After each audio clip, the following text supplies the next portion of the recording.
Man, this opening music gets me every time. Also, wow, I see that clearly bot from yesterday is already completely blocked on Twitch. Oh, I don't know why I took that so legitimately. Well, I'm getting tired earlier than I used to, too.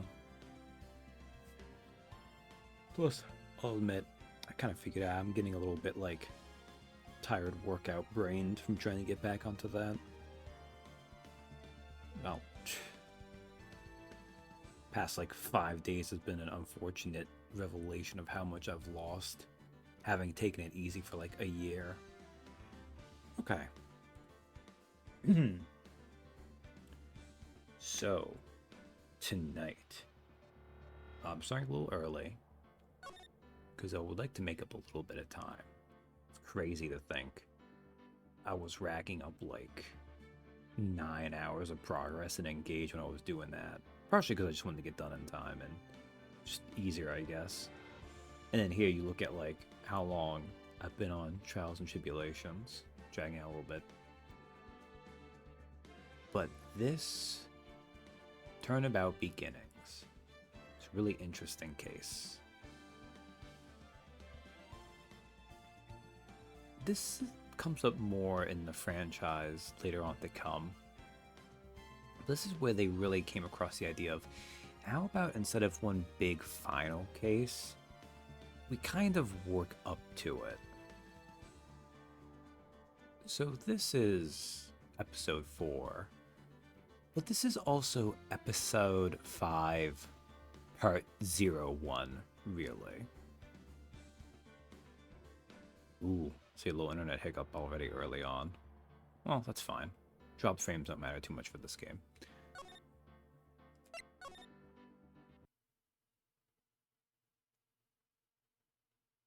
The girl. Let her go. Or the girl, let her go. I have no idea. That looked like that was a lady. The girl, let her go. Hey, shut up. Come closer, and I kill her. Sorry, but you're not going to get the chance. Oh, what you say?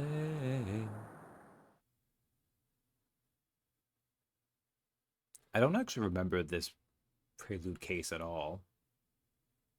I'm reading through the file of an old court case.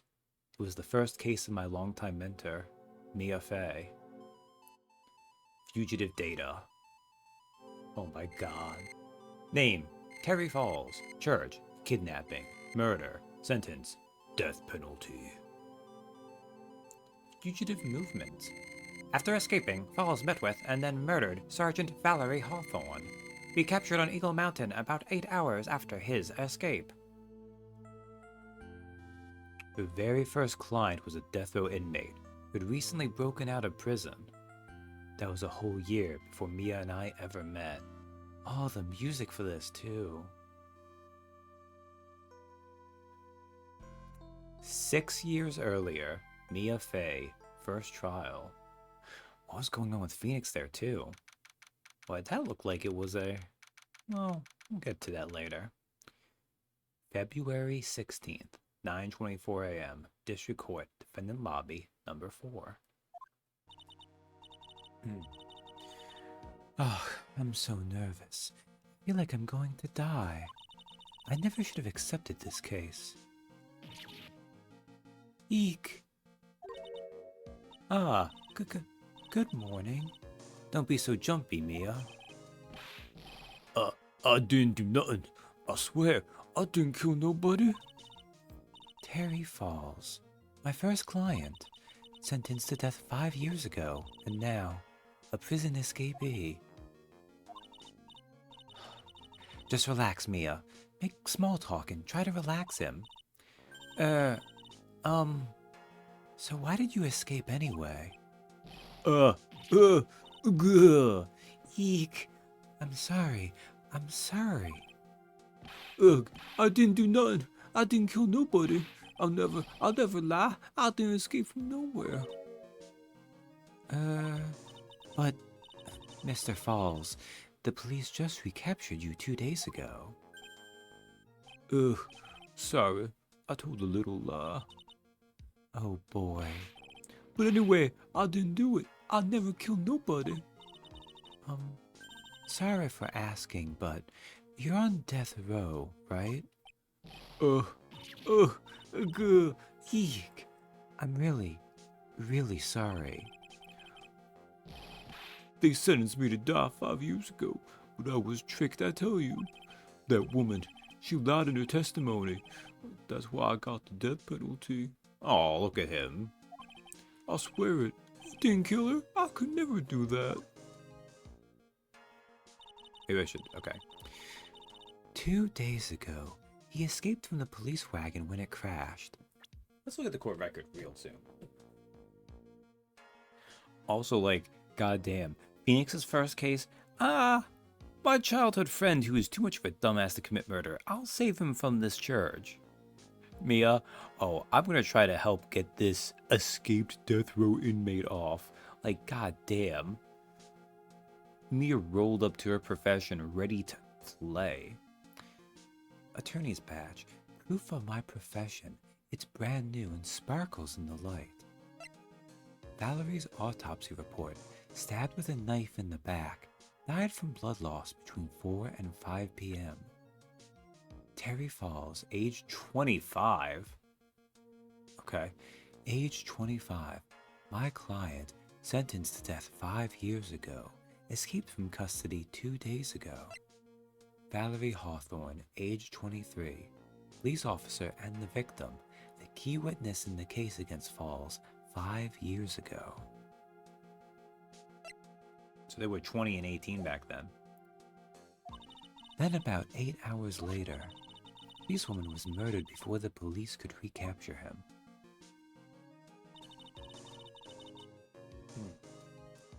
The police believe that Terry Falls did it. After you escaped, did you meet a policewoman? Yeah, I did. She's the reason I escaped. So that much is true. He did meet with the victim. But I didn't kill her. She was alive when I left. She was alive. It's true. I can trust him, right? I mean, I should. Oh no. Okay.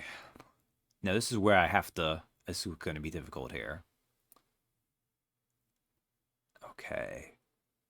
Remember how Luis Serra sounds from either version of Resident Evil 4.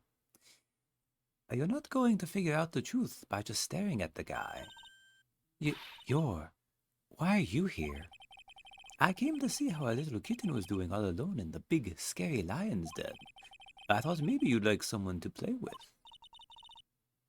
Where is Mr. Grossberg? That old man is probably still in bed. I bet he's clutching an empty bottle and mumbling in his sleep. Aren't I good enough? After all, it's me, Diego Armando. I didn't say. So, Diego Armando, the finest attorney at Grossberg Law Offices, is here for me. No. You've got it all wrong. Today, you're the finest. After all, it took an amazing amount of guts to take this case. I mean, I was saying this earlier. He's, Uh-oh. It's going red. We're losing frames. Diego Armando. Oh, wait, sorry. Diego Armando, age 27, a hotshot lawyer, my senior and rival at the office, a bit smug. A bit? Oh, Diego Armando seems so cool. This is our first time meeting him. Definitely. Well, in fairness, it is our first time, chronologically, meeting Diego Armando. Imagine an escaped death row convict for a first client. Yeah, thanks. I sure wish I could get out of it, though. Ha, relax. I just heard some good news. The prosecutor for today is fresh out of his diapers as well. Really? However, unlike a certain somebody who I won't mention, he's earned a reputation as a genius since beginning his law career. Genius? Oh well, it's about time to head in, kitten. Chopping those claws of yours, it's go time. Now, I wish we could act like we don't know who this baby genius prosecutor is, but, I mean, I clicked on it last time. We know it's going to be Baby Edgeworth. A solitary confinement cell for the condemned must be the world's loneliest place. And that's what my client ran away from. Every other lawyer gave up on him, but not me. When I saw those overflowing eyes and heard that simple, childlike voice, I just had the feeling that he was telling the truth. February 16th, 10 o'clock a.m. District Court, courtroom number 4. Oh, this is the second time we got him. Did I do a different voice for this guy? I can't remember, really. Man, internet, if you could stop freaking the hell out. You just say you're dropping frames, which is enough, I guess? Again, the advantage of the Phoenix Wright series is that the frames on any particular screen is not going to be too important, but... Okay. I think I know what I'm going to do. Court is now in session for the trial of Terry Falls. The defense is ready, Your Honor. The prosecution has been ready for a while, Your Honor. Oh, Edgeworth, I shouldn't do that to you. I'm trying to find a midpoint, but it's not going to work for him. I understand the lawyers for both sides are newcomers. Yes, Your Honor. I'm Mia Fey. Miles Edgeworth, Your Honor. So you're the new prosecutor everyone is talking about, right? They say you joined the prosecutor's office at quite an early age. At 20, Your Honor. I guess our little kitten hasn't earned herself much of a reputation yet, huh? Come on, Mia. You can't lose. Not to someone younger than you. Miles Edgeworth, age 20. Dubbed a genius as soon as he started as a prosecutor, today is his court debut. Well, until we start changing things in future games, but let's not think about that too much.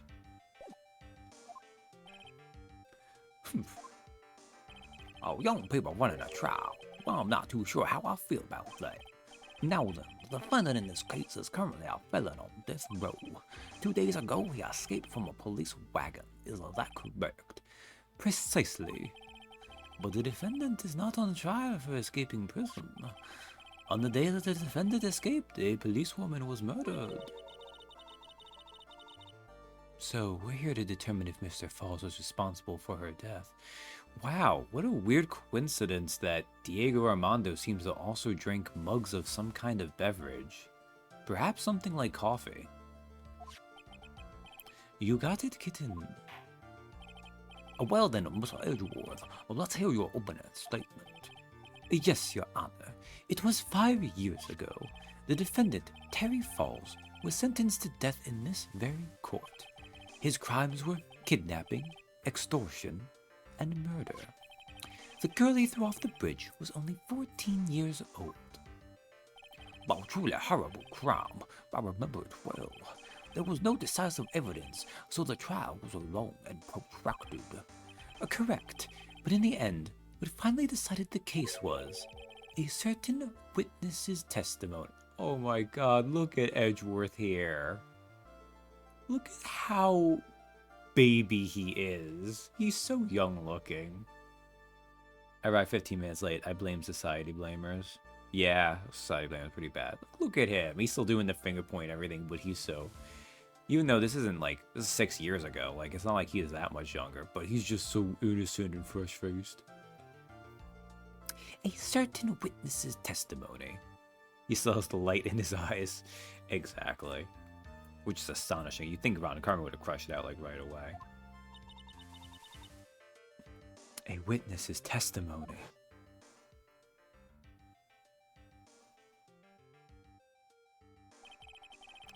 The testimony of Detective Valerie Hawthorne, the person who confronted this criminal. She arrested Mr. Falls at the scene and later testified against him. She said she witnessed Mr. Falls throw his young victim into the river.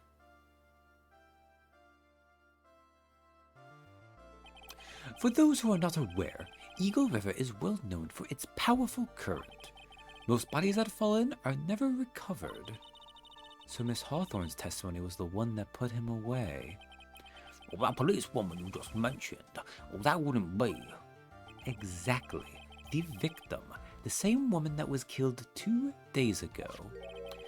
Police Sergeant Valerie Hawthorne. Aha, I see. Manuel sentenced the death based on a testimony escaped 2 days ago. With only one thing on his mind, to take revenge against the woman who convicted him. Sir, can you please not project your ideas onto this case? You're not the same crappy judge we usually have. You can at least pretend to be better. But how? The truth is becoming clear to me now. Huh? Yes. It's quite obvious that the defendant is guilty. Oh no, he's also an incompetent judge. Damn it. Wait a minute. That's not right. At least hear the case before you decide on the outcome, Your Honor. Well, watch yourself, Miss Fay, but I'm not sure I care for your word choice or your tone of voice. All I was about to do was do my job very badly and quickly. Why are you complaining? Young people these days simply don't know how to respect their elders. Why, you're even younger than me, you hypocrite. Damn. Baby Edgeworth.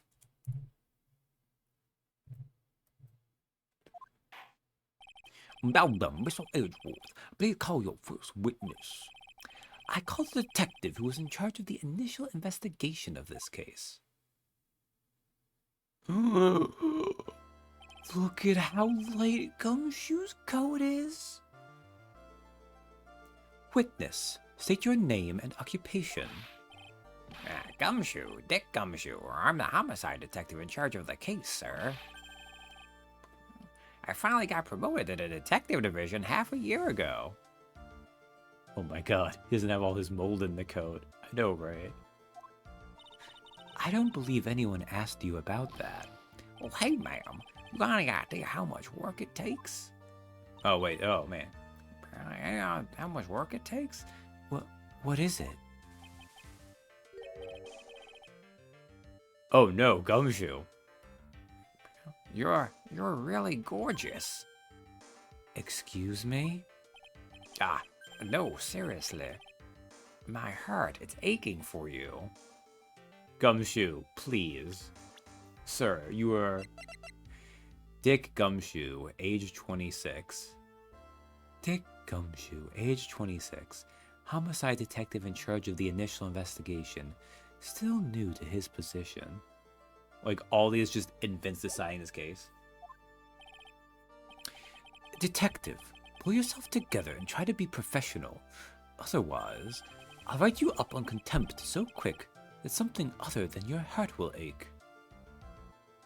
Aging solid snake.jpg. Okay, I got it. Now, detective, tell us about the incident.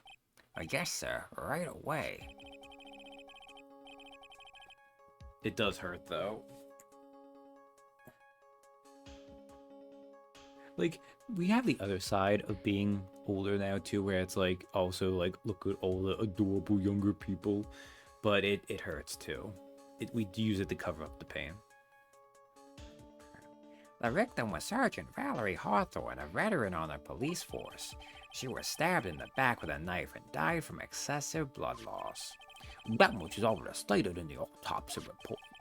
The court would like to hear more details about the incident itself. Yes, sir. I gotcha. Okay, let's take a look at this aerial map of the area here.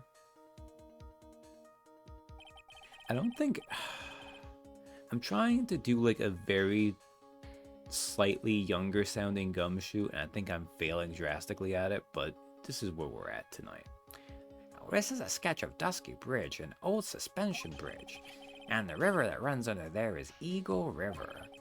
The victim and the defendant met there on top of the bridge. After stabbing her in the back, the killer carried the victim back to his car.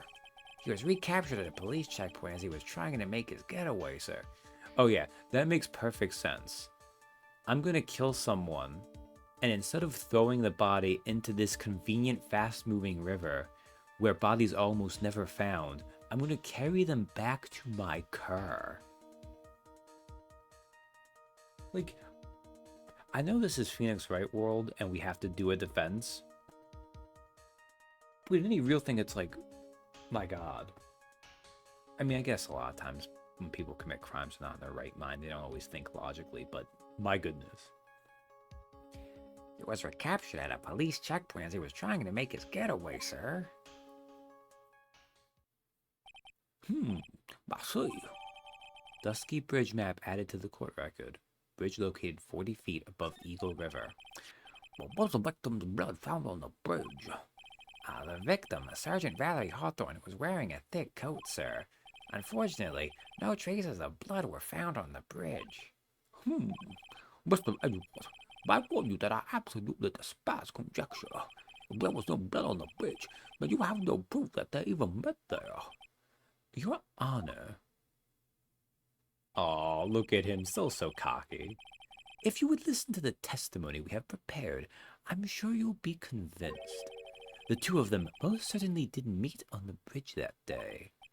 But Mr. Edgeworth, I'm not sure I'd like you wagging your finger at me as though I were some hoser. Right, he's Canadian. I forgot about that. Even though this is like the second time we've had that. I can't do a Canadian though. Especially not now that I've committed to him being my bad Southern instead for so long. Let's just hope he doesn't drop more Canadianisms in here.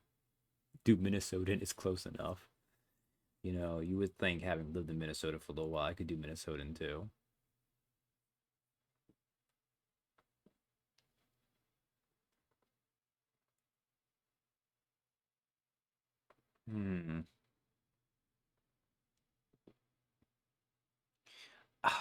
I think...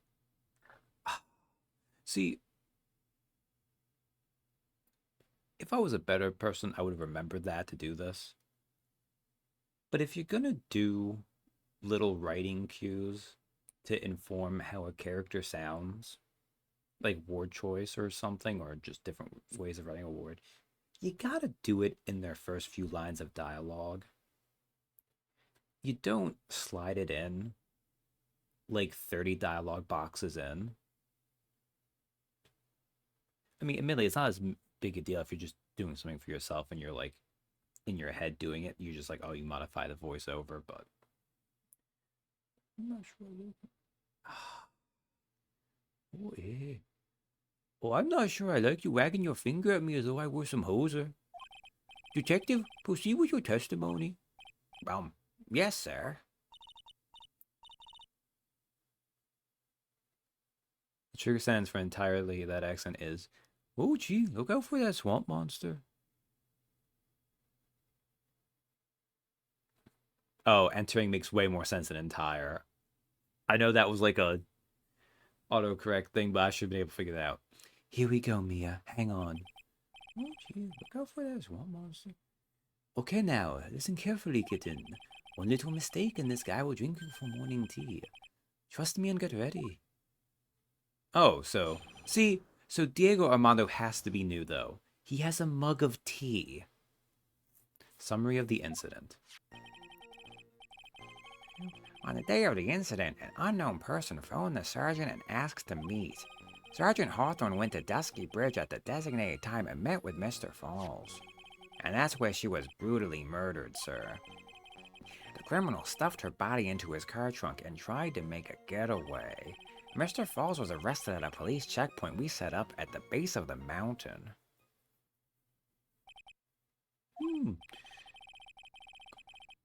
Well, you certainly have established the importance of the bridge. Naturally. Now, would the defense please hurry up and proceed with the cross-examination? Yes, Your Honor. Cross-examination. Coming right up.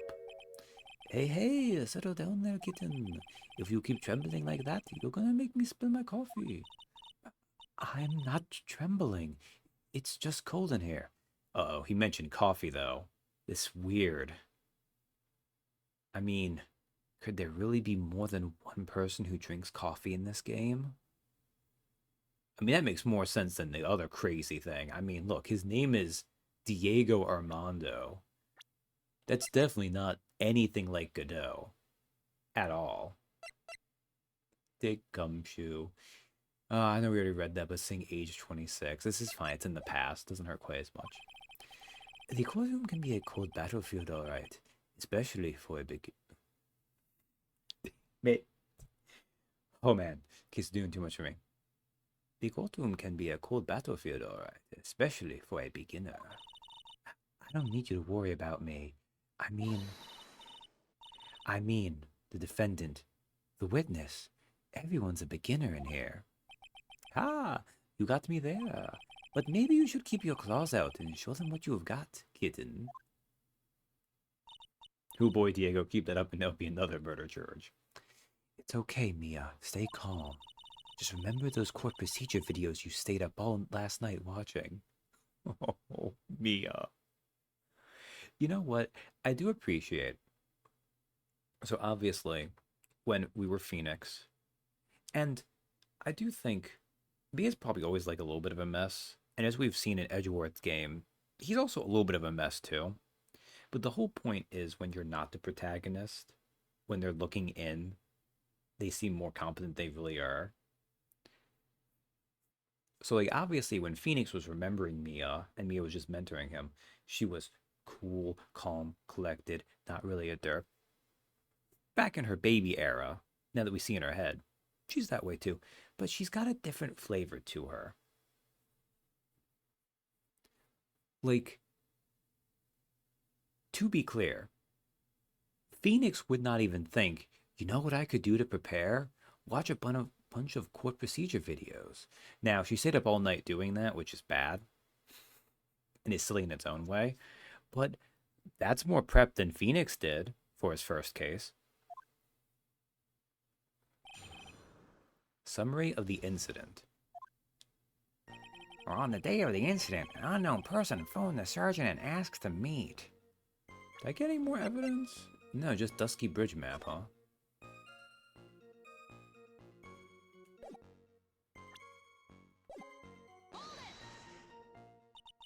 Oh, her voice is so high-pitched. This unknown person, you have no idea who it might be, right? Sorry, but I'm afraid I do. What?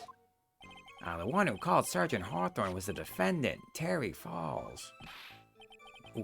What? The defendant? The defendant called her? Sergeant Hawthorne was a very thorough person, sir. She left a note about her phone call with Mr. Falls. A note?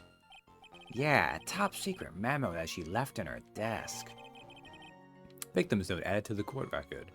Confidential police materials written by the victim. According to this note, it seems the one who called her when the bridge was indeed the defendant, Terry Falls. Whose bright idea was it to keep that note from me? It looks like the judge is even more sure of his verdict now. Listen up. Never ask a question if you don't already know the answer. Fine, just keep pushing on, Chris. It's that detective's fault. He's the one that said unknown person. Hey now, don't make that face at me. I just said it that way cause the prosecutor told me to. Was that a trap? With that cute face, I didn't expect him to be so sneaky. Cute face? Could it just be defense attorneys are into Edgeworth in general? February 14th, 1:21 p.m. Falls, 4:30 p.m. at that bridge. Wear white scarf for identification. Talk to Dahlia. Tell her this time the whole truth must come out. I mean, Dahlia's not the rarest name, right? No way it's the Dahlia Hawthorne we know from the first case of this game. Well, Sergeant Hawthorne went to Dusky Bridge at the designated time and met with Mr. Falls. A bridge up in the mountains? But why meet there? Oh, because it is a very important place to the defendant, that's why. What do you mean by that? If you remember, 5 years ago, the defendant kidnapped a young girl. He was chased onto a bridge, and it was there that he killed his hostage. And the place where all of this occurred is, of course, Dusky Bridge. I don't think I've ever met a real person with the name Dahlia.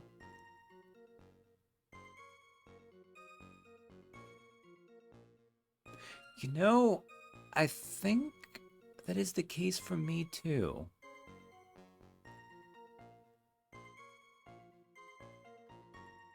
Like, I'm trying to think if, like, because I've had to take customers' names for orders so we can get their food and stuff to them, etc. So obviously there's a lot of names that would only be in, like, very temporary storage. But I think I would have recognized, like, a weird name like Dahlia coming up. I think Dahlia's a nice name. Admittedly, I think it has some unfortunate connotations attached to it, but other things have happened with it. Now, the very place where Sergeant Hawthorne arrested and handcuffed Mr. Falls. Ah, returning to the scene of the crime. How nostalgic. Oh, and that's where she was brutally murdered, sir. Was the body of the victim discovered right away? Yeah, we were really on the ball. We found the criminal within 1 hour of the murder. It was great. We even got to say, "Don't move. We've got you surrounded." Wait a second. Isn't there something weird about that? The location was a suspension bridge up in the mountains. So how did they find out about the crime so quickly? Sergeant Hawthorne must have mentioned the phone call to someone else, right? Ha! If that's what had happened, then she wouldn't have been killed. Now, she never mentioned the phone call from Mr. Falls, but she left a note on her desk about it. If only I had noticed it earlier, maybe she'd still be alive. I wonder why she didn't mention the phone call to anyone. I'm not sure if that means you can get the note there too, or if it's just because we already have the note, it's slightly different. Oh, the criminal stuffed her body into his car trunk and tried to make a getaway. Mr. Falls had a car then. Well, that bridge is way up in the mountains, ma'am. The defendant and the victim both went up there by car. I mean, how else, right? What? You mean the defendant drove his own car? No, of course not. It was stolen. He stole it from a young couple that had been waiting at a red light. Car thieves? I'm not sure how I feel about car thieves. Oh, God. Is this guy sure about how he feels about anything? This is a photo of the stolen car's trunk. Naturally, that's the body of Valerie Hawthorne in there. Whoa, that doesn't look too comfortable. Man.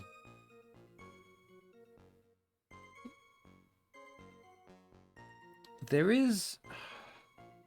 Well, actually, the Great Ace Attorney games also kind of get a better judge, but that's because those games have a jury, so they can make a lot of the dumbest stuff the jury instead. Although those games are kind of... There's all kind of things going there. Crime photo added to the court record. Crime photo. A photo of the trunk of Falls' car. The victim. She was stabbed in the back, correct? Yeah. Ah! For some reason, men always seem to get stabbed in the back. We're talking about a woman here. You can't tell from this photo, but the knife was stuck in her back nice and firm. Well, the condition of the body when it was discovered is very important information. Detective, was there anything strange or noteworthy in the trunk of the car? Cool.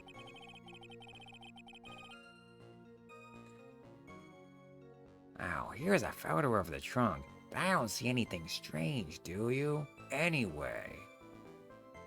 Okay, I think we actually already get what that is because of this, but I didn't want to look at this, man. Oh, that, okay.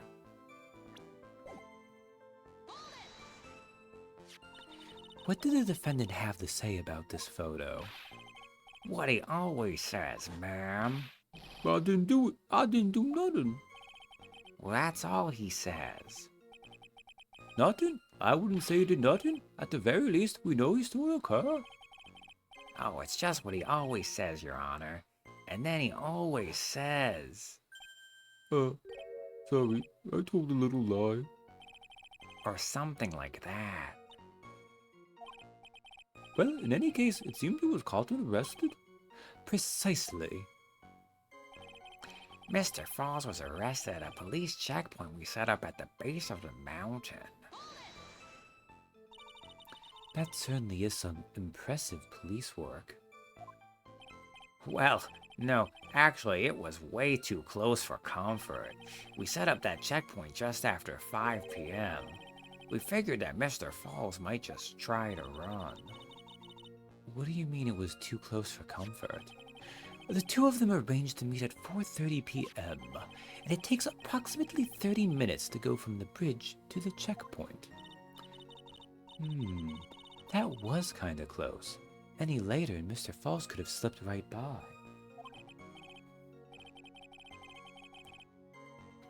Man, Diego Armando's just casual sexism. Listen up, kitten. There's a big trap waiting for you in that testimony. A trap? Walk into it carelessly and it'll leave more than just a flesh wound. Fun, huh? No, it's not. Well, if you want to have any chance at all, you'd better get some more information. And if you're going to get caught in a trap, it's best to get caught early. You can always look for contradictions afterwards. The ever-famous contradictions. I sure hope I can find some of those. Okay, so I'm pretty sure what it wants. Don't say anything strange, do you? Anyway.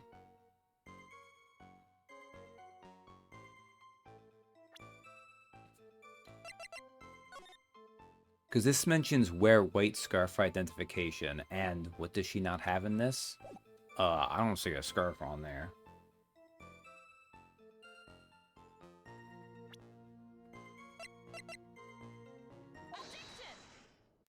Okay. Yo. She does her first objection and it immediately changes the music. Witness. Oh, but then she flubs it. Oh, come on, Mia. You can do it. Well, what is it? Do you have something to say, Miss Faye? I'm sorry. I totally forgot what I was going to say. Aw, the music did her dirty there. It was getting all excited and into it, and then, aw. This is the first time I've ever had to actually address someone like that. Yeah, you should have practiced before coming to court. Honestly, Miss Faye, I'm not sure I like this. Say there, little kitten. Want a piece of my coffee candy? Jesus Christ, Diego, can you calm down? Candy? What? No, she is... Oh my God, why are you this way, man? Well, you're still too young to be drinking real coffee. There. Come on, Mia. Shake it off. You're a lawyer. Detective. Yes, ma'am. This photo. You said that there was nothing peculiar about it. Is that correct? Yeah, that's what I said. Well then, I suggest you take another look at the note written by the victim. The note? It very clearly says, wear white scarf for identification. The caller must have forgotten what the victim looked like. Thus, this special request. Ah, I have one very simple question for you, Detective. Where is the white scarf? I can't seem to find it in this photo. Well, to be honest, we didn't find it in the trunk, ma'am. And you stopped there? You should have looked for it. Arr.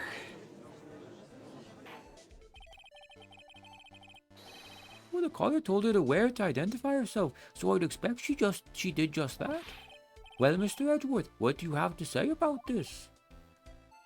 I see the defense is a little lacking. Bitch, the scarf you are searching so desperately for, is it this one, perchance? Where did you find that, sir? On Dusky Bridge. I was there first and decided to conduct my own investigation. His first Ace Attorney investigation? Why? Why didn't you tell me? I made a decision to keep all pieces of evidence in my personal satchel. It's the safest place I know. Humph, that hotshot sure has a flair for the dramatic. Oh my god. It's not exactly a white, as the caller requested, but as you can see, it's close enough for what it was intended for. It looks like it spent some time in the mud. That's surprising. It was drizzling on the mountain that day. Prosecutor Edgeworth. He was intentionally hiding that scarf the whole time. Oh man, okay.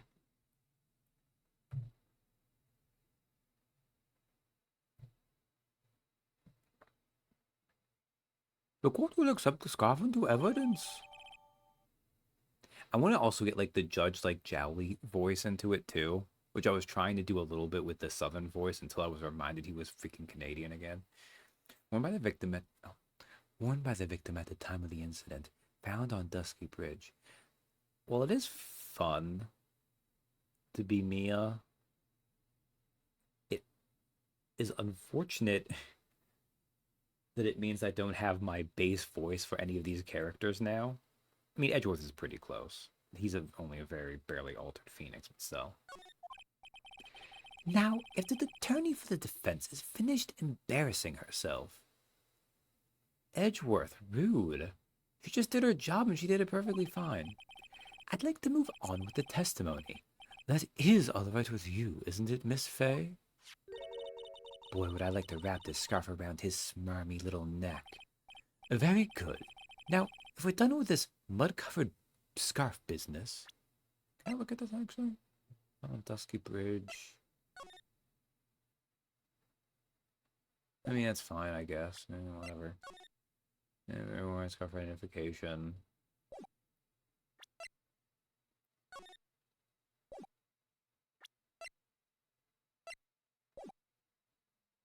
Oh, did I get any more in this? No, I didn't. Okay.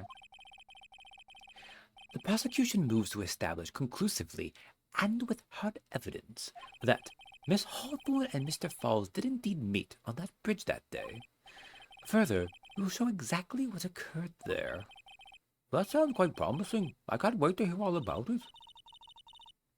Erg, everything is moving at his whim. But don't forget, kitten, there's a reason why everyone considers this kid a genius.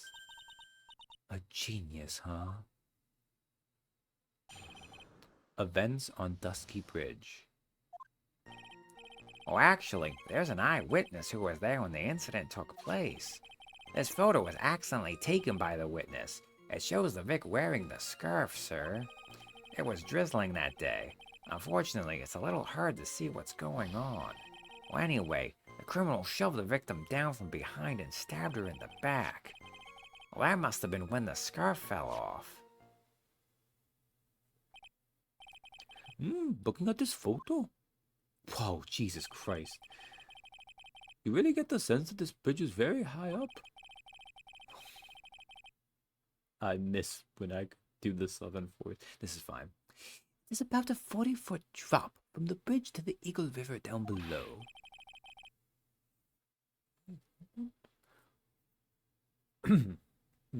Mr. Edgeworth, who took this photo anyway? Let's just say that it was a well-intentioned third party. Aha, a potential witness. So why isn't this person in the courtroom? Well, they said they absolutely did not want to testify. The person in question is very delicate, Your Honor. Besides, as long as we have this photo, we see no reason to compel them to testify. Well, I'm not sure how I feel about that. Witness's photo added to the court record. Seems to have been taken by the witness. So, as you can see, Terry Falls had both the motive and the opportunity. I think it's quite clear at this point what happened on that bridge. Aha, the truth is becoming clear to me now. Huh? Yes, it's quite obvious he's clearly guilty. Not again. That's not fair. I haven't even done my cross-examination yet. I do kind of like his surprised eyes, but it is disheartening to just see that incompetence runs in these judges.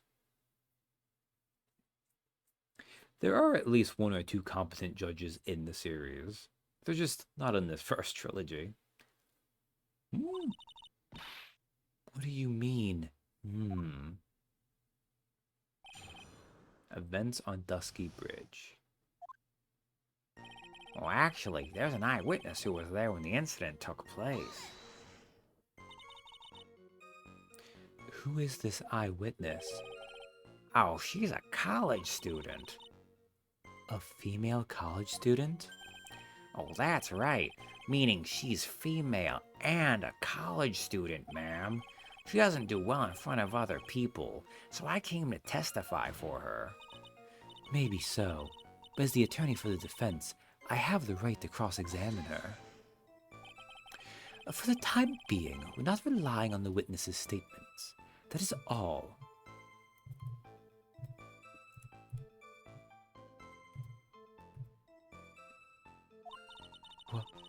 What is that supposed to mean? The prosecution has other, more decisive evidence. Our case doesn't rest on the fake testimony of a female college student. Oh, female college student, eh? It means she's female and a college student, sir. If you absolutely must hear her testimony, you'll have to give us a good reason why. Well, please tell us about the more decisive evidence in question. This photo was actually taken by the witness. It shows the Vic wearing the scarf, sir. The victim is wearing a scarf in that photo, all right. So, about the witness who took this photo, what was this person doing all the way in the mountains? Oh, she was taking photos of wildflowers, apparently. There are many unusual types of flora on that mountain, Miss Fay. People in the area say it's because of the spirits that live there. Spirits? Now that you mention it, this photo. This cloudy fog-like thing. Is it a ghost? I don't believe it. No, Your Honor, no. I don't think it's a ghost. Oh my god. It was drizzling that day. Unfortunately, it's a little hard to see what's going on. Drizzling, huh? That's right. There was a light rain coming down. The whole place was dreary. But not as dreary as the mood that's in this courtroom right now. Ha ha ha.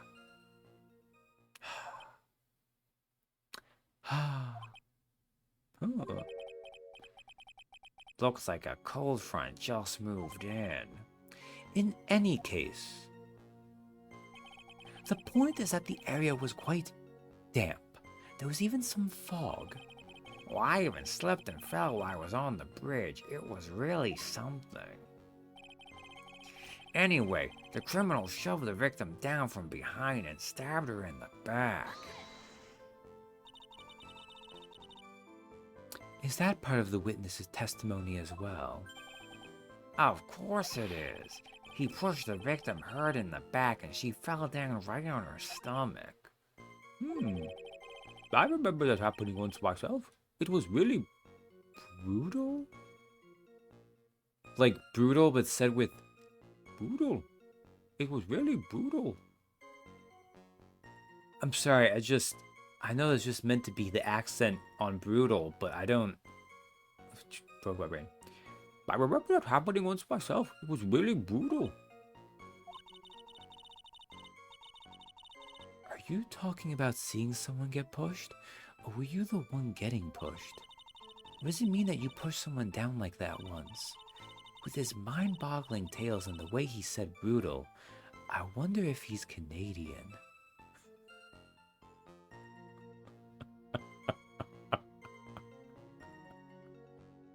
I don't. Like, the brutal part is fine. What part of possibly being Canadian means the mind-boggling tales? Also, did this mean in the original she thought he was from Hokkaido? Like, that's how you translate this for Japanifornia, right? If they're from, like, Hokkaido? You say they're from Canada instead? I was about to say Canada. God, Christ. What was this in the original? Yeah. Oh, this is really funny, though. Ah, save your nasty look for the right person. Huh? Take a look. Poor baby. The court record seems to have wet itself. Hey, watch where you spill your coffee. Court record, huh? Well, that must have been when the scarf fell off. So in other words, there was a struggle between the criminal and the victim, huh? Well, that's what the witness said. Well, it looks like she didn't remember about the scarf, but from what she said, it sounded like a pretty violent fight, ma'am. The area was wet from rain. The bridge was probably wet too. It would explain why the scarf was all covered in mud, but there's something about this testimony that's still bothering me. Hey, talk about a surprise. I had no idea there was a photo. So what do I do? You really still believe him? Mr. Crybaby, I mean. Of course I do. Humph. So the little kitten believes in fairy tales, huh? In that case, the answer is obvious. If what you believe is the truth, then that means that somewhere hidden in that testimony is a contradiction. One huge contradiction waiting to be discovered. That's your chance. Sure, man, okay. So, I'm gonna assume...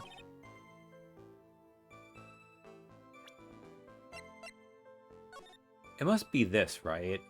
Because, like, how did he do it from the back when Eagle... Well, or something else that counts. Shoved him down from behind, stabbed him in the back. That's consistent with that. All here, time for the trunk, false car. I mean, you could also see the fact that, like, if the scarf is muddy, why isn't she muddy?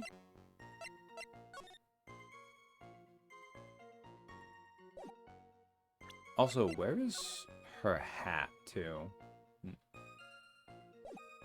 But I think these are still the same.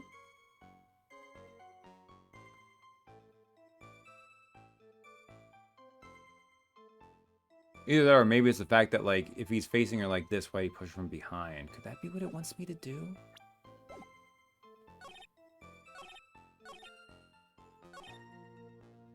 So was there in that place? I was justifying the scarf, sir. Yes, anyway, come on, shoved the victim down from behind and stabbed her in the back.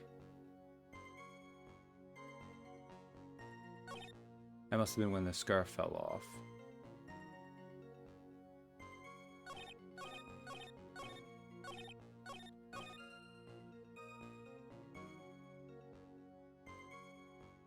I mean, I feel like...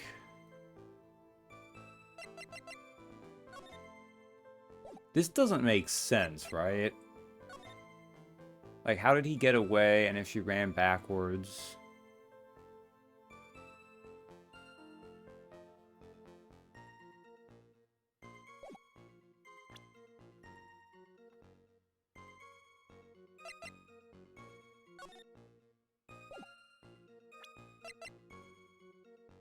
What does it want me to present here? Dusky bridge map, maybe?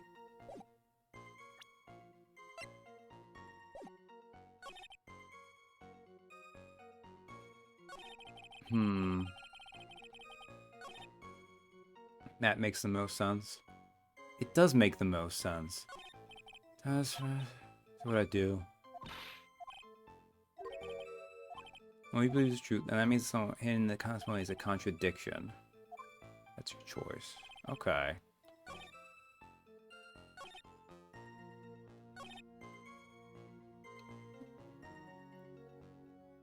Alright. I feel like map is what I'm thinking first. I shouldn't say first, but... Okay.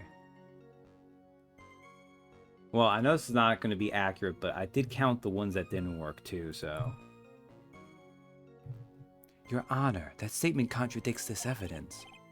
Oh, I'm sorry, but I think the only thing out of place here is that pointer finger of yours. That could very well be.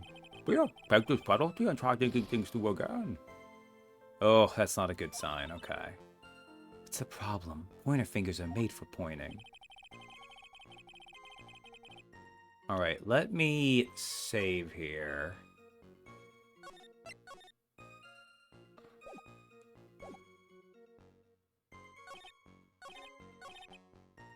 I've just been when the scarf fell off. Maybe the photo unshoved?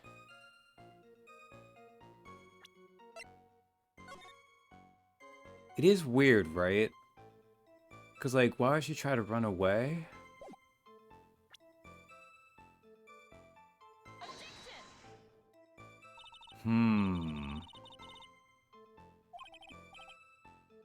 Your Honor, that... Well, I'll mark it again.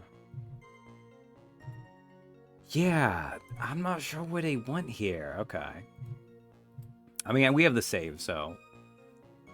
Well, I'm sorry, but I think the only thing out of place here... Oh, yeah, it's the same thing as he said earlier, too.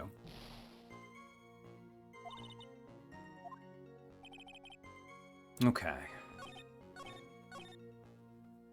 Actually, there's an eyewitness who was there when the incident took place. It can't be this one. Photos accidentally by the witness. It shows the Vic wearing the scarf, sir. I don't think it can be this one either. Using that day, unfortunately, it's a little hard to see what's going on.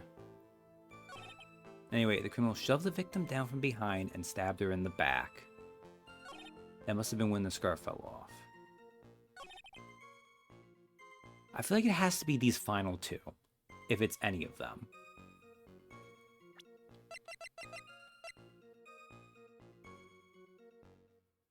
Is it...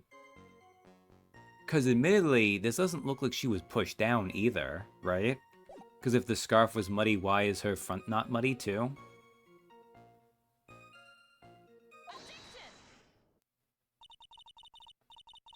Okay. I guess that kind of... Okay.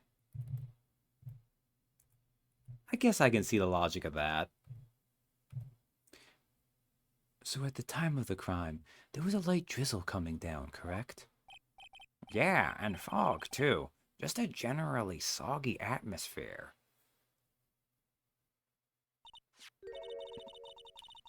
Well, I have evidence that doesn't go with the soggy atmosphere.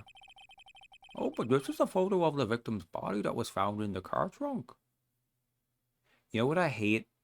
Is trying to do this judge voice and feeling it a Canadian accent is kind of close to my bad ooh-woo voice for the clown.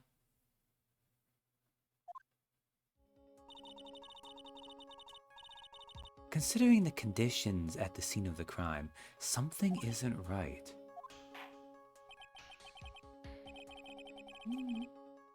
Well, by all means, please enlighten us as to what isn't right. What is it about this photo of the trunk that doesn't fit with the conditions that day? I mean, it's her coat. It should be messy. Naturally, the answer is right here. The victim's coat? As far as I could see, there was nothing strange about it. That's exactly what's strange. Recall the testimony. What were the conditions on the bridge that day? It was drizzling and foggy. Dusky Bridge was all wet. If the victim really had fallen down on her stomach on top of the bridge, then the front of her coat should have been covered in mud. Eric. Well, that's exactly right. The other day I fell on a muddy street and my gorgeous playoff beard was befouled. Playoff beard? What? I do admit that the crime scene was quite wet that day.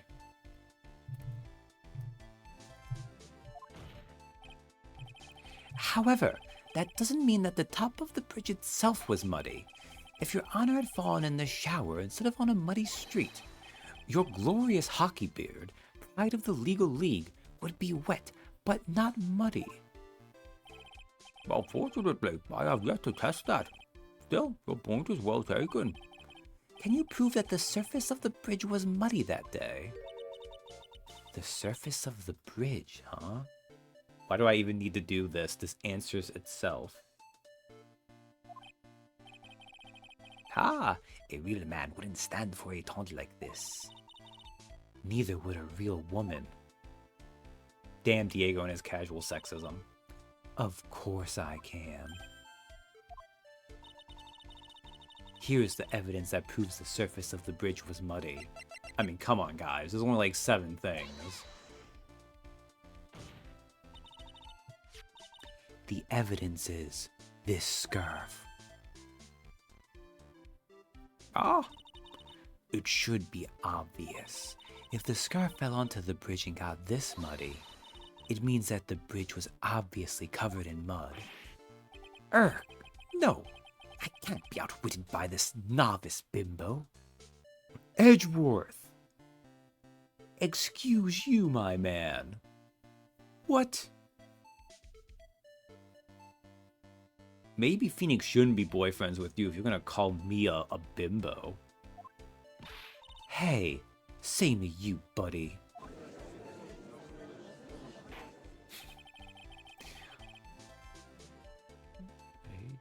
Miss Faye's assertions make perfect sense to me. I do admit that there appears to be a contradiction between the condition of the victim's coat and her scarf. Let's mark this down real fast. Freaking calling her a bimbo. What the hell, Edgeworth? However, the real question is, why is there a contradiction? Huh? For every contradiction, there exists an explanation. Let's look at what the explanation in this case may be, shall we? Alright. It's not like he's really giving me a choice here. Ha! You're doing pretty well for a little kitten. Mr. Armando. No matter what he says, a contradiction always comes down to a lie.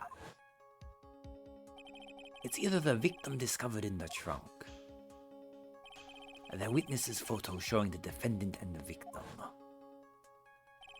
or the witness's testimony that stated she saw the moment of the murder. Just relax and think it over. It's pretty simple, isn't it? The false evidence. It's one of those 3.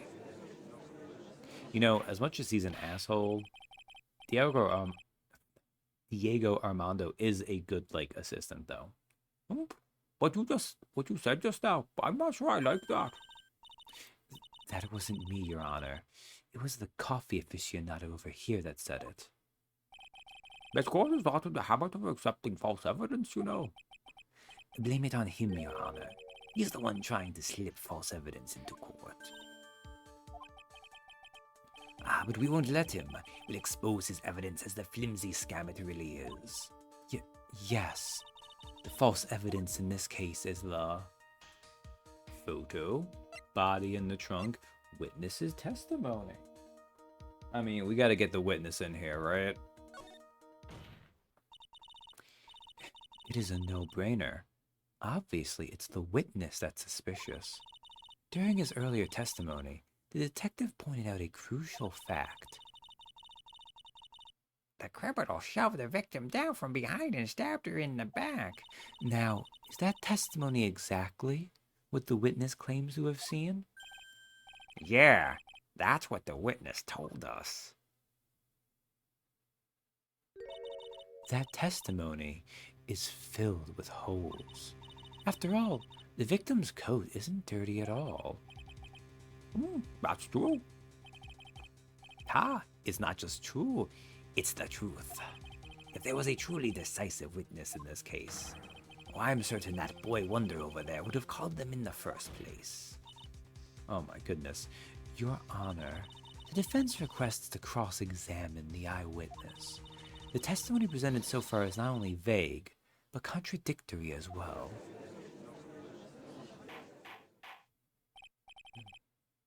Well, Mr. Edgeworth, it appears that we'll all need to hear from your mystery witness after all. You should brace yourself for the brutal truth. Your Honor, the prosecution has no intention of hiding the witness from the court. We are prepared to present our witness at any time. Very well. Please bring forth your witness at this time. What Mr. Edgeworth said kind of worries me. What does he mean by the brutal truth? I mean, he means the brutal truth. Now, let's proceed with the testimony. Mr. Edgeworth, please go right ahead. Thank you, Your Honor. The prosecution summons the woman who saw the events that day with her very own eyes. This is it, Mia. The battle begins here. Witness, what is your name and occupation? Welcome back to the game, Dahlia Hawthorne. Everyone is so silent that I can hear their hearts going pitter-patter.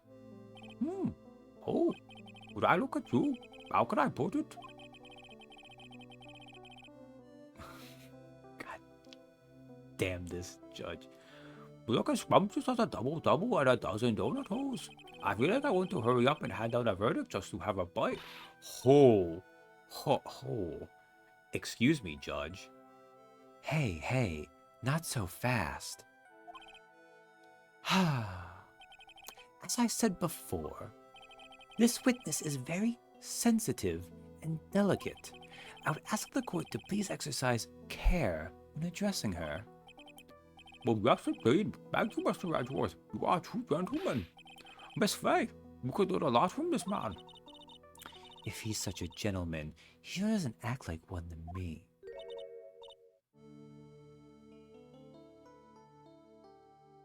You know what I should have done before I did this? I should have gone back to one of the earlier highlights and double-checked how I did her voice.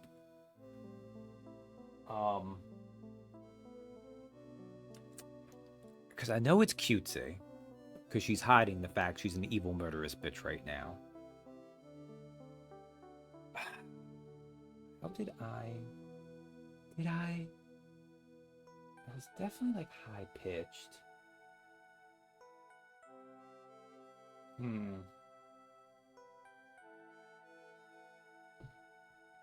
Well, if it's not the same, that's fine. I've been very bad with consistent voices throughout this one. Like, I'm pretty sure consistency is for math and cowards. Sir? Hey, that's my dear. This is my first time, so I'm sure I'll make a lot of mistakes. Anyway, I just wanted to say I'm sorry for all the trouble I might cause.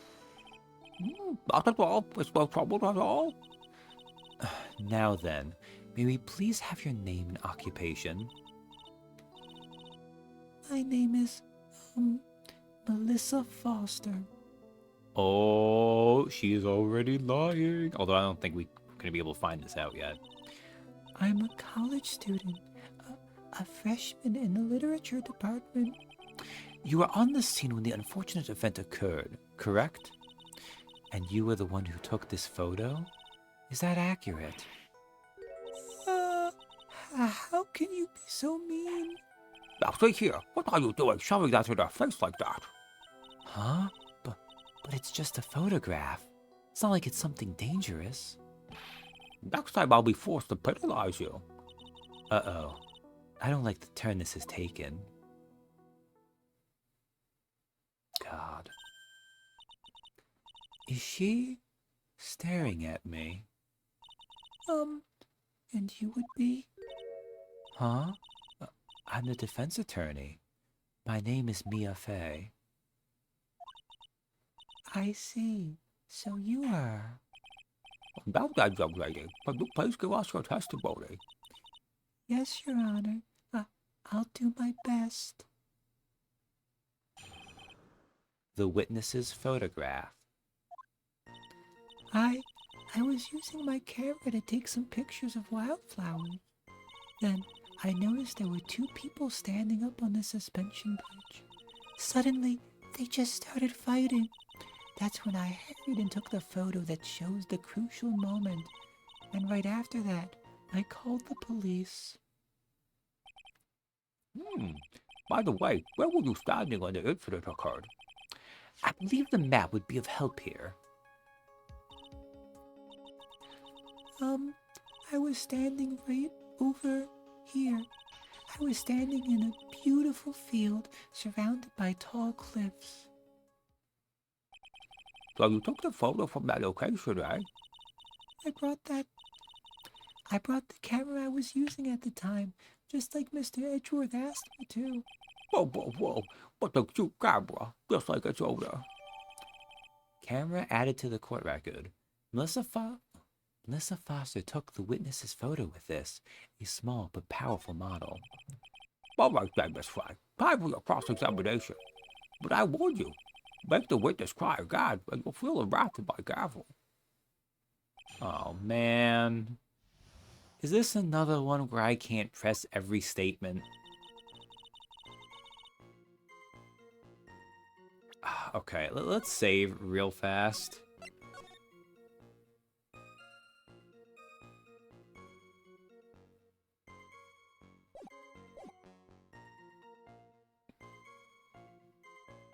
I just don't get how she's supposed to be cute.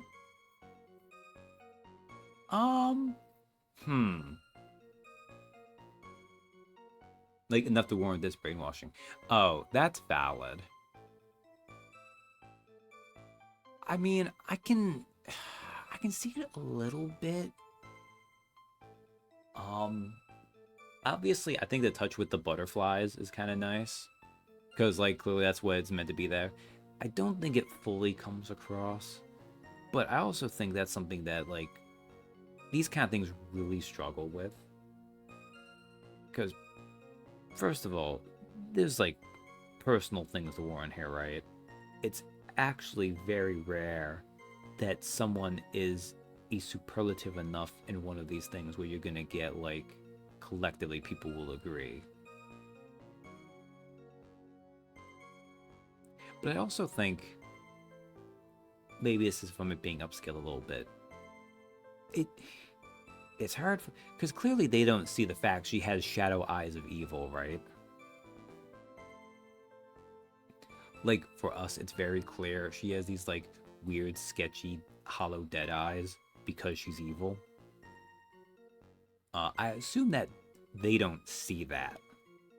For the most part, anyways. Alright, well, because I saved just now, we'll see if I get punished for using this. I was using my camera to take some pictures of wildflowers.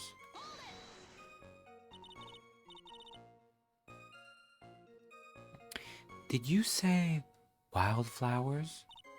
Yes, the mountain is famous for its beautiful spring wildflowers. But it's only February. Well, I couldn't wait for spring to come. Whoa, I just know how you feel. It's just like when I first started growing this glorious beard of mine.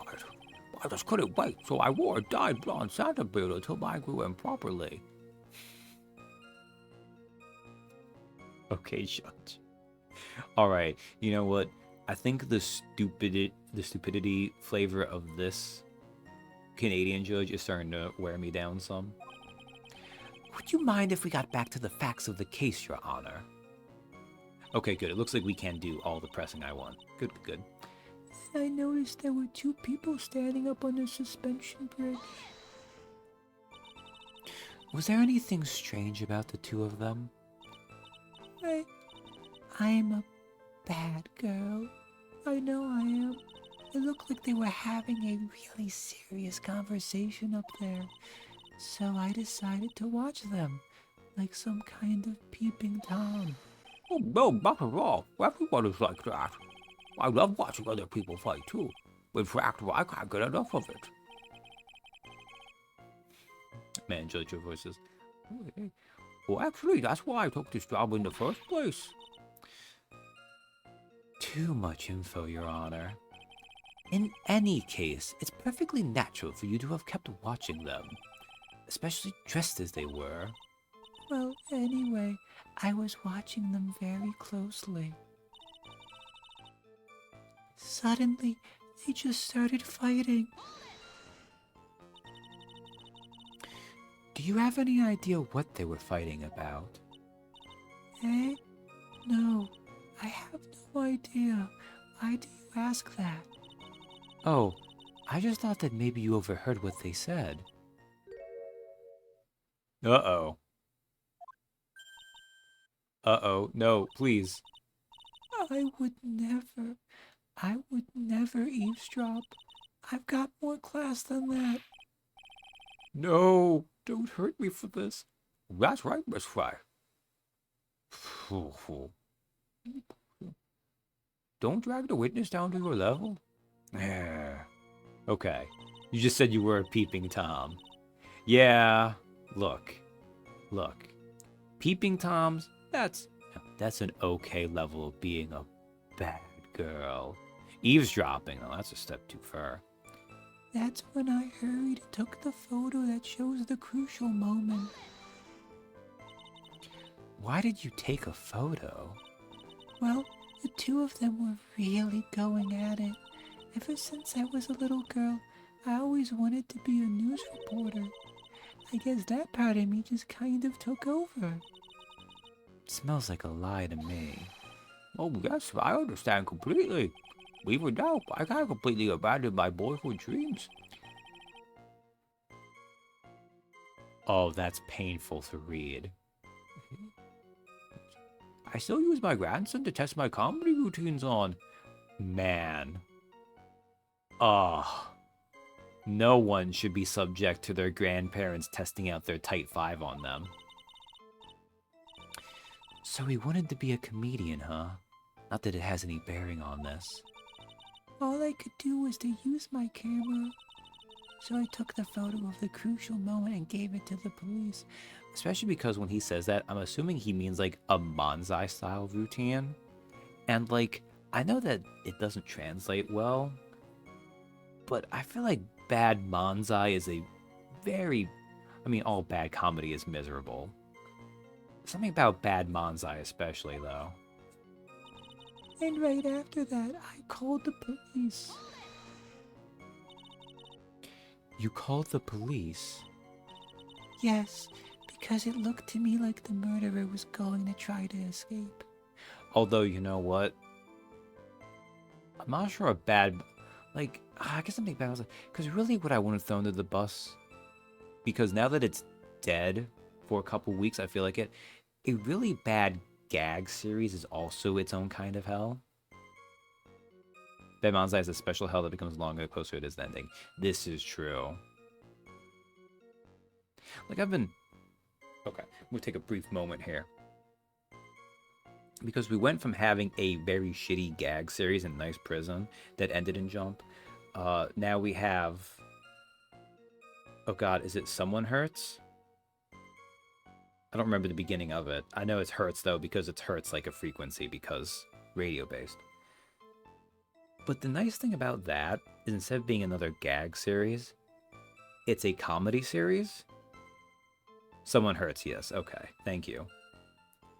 And the advantage of a series when it's about comedy is that even when it's not funny, and there's a couple decent jokes in there, a lot of it's not going to translate because it's like one-liners. And obviously, that's a hell for a translator, having to try to find an accurate way to make like snappy one-liners work in another language. But like, because it's about comedy, it can do other things about it besides being funny. While when a gag series is not funny, it just sucks. Because the whole point of it is the gags.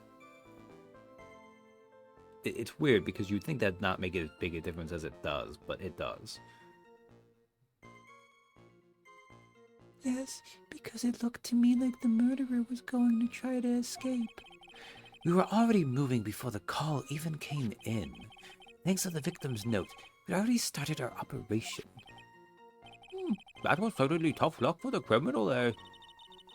If Terry Falls isn't the criminal, then there must be something strange in that girl's testimony. And be careful, kitten. That girl has the judge wrapped right around her little finger. We're going to have a tough time poking holes in the testimony of hers. We're going to have to come up with something really good, Mia. Let's see. Takes pictures of wildflowers. Did we get... Okay. Let's do this witness's photo with this small but powerful model. Okay. Do stamp on the suspension bridge. They started fighting.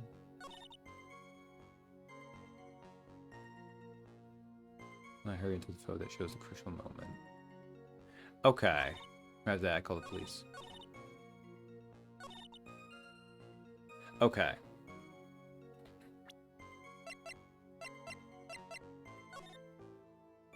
So they're not fighting in this, right? Now the question is, do I do this here? Or do I do this here?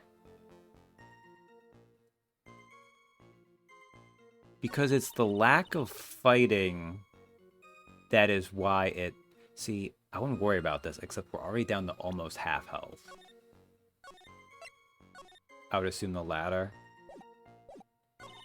So I hurry through the photo that shows a crucial moment. Yeah, she's talking about that was when she took it. And thus it should have that in there, but it doesn't.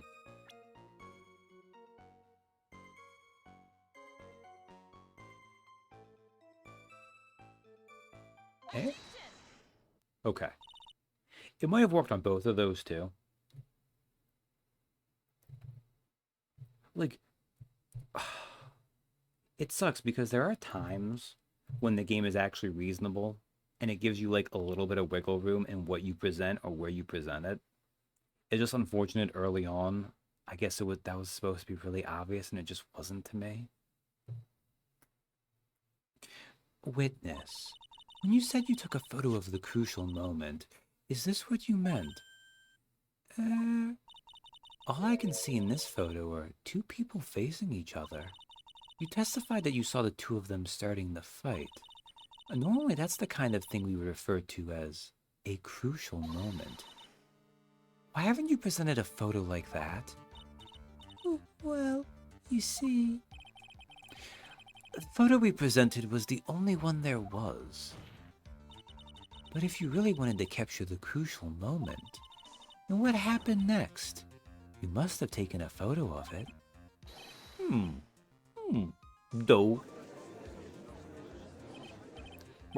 Well, my apologies, young lady. But Miss Fraser said she just thought we had a certain amount of merit. He can certainly downplay a situation, can't he? I'm sorry. I'm a very bad girl.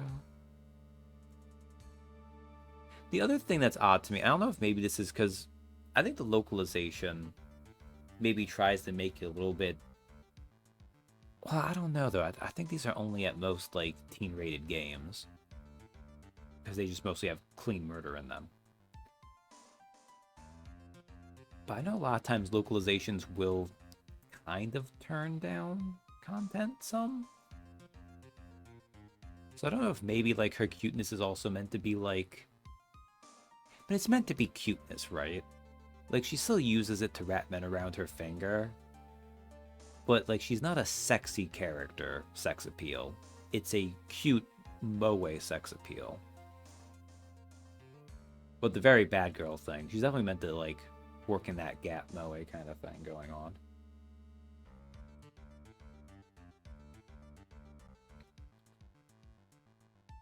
One of the other advantages of this prelude case is because it just jumps right into the trial.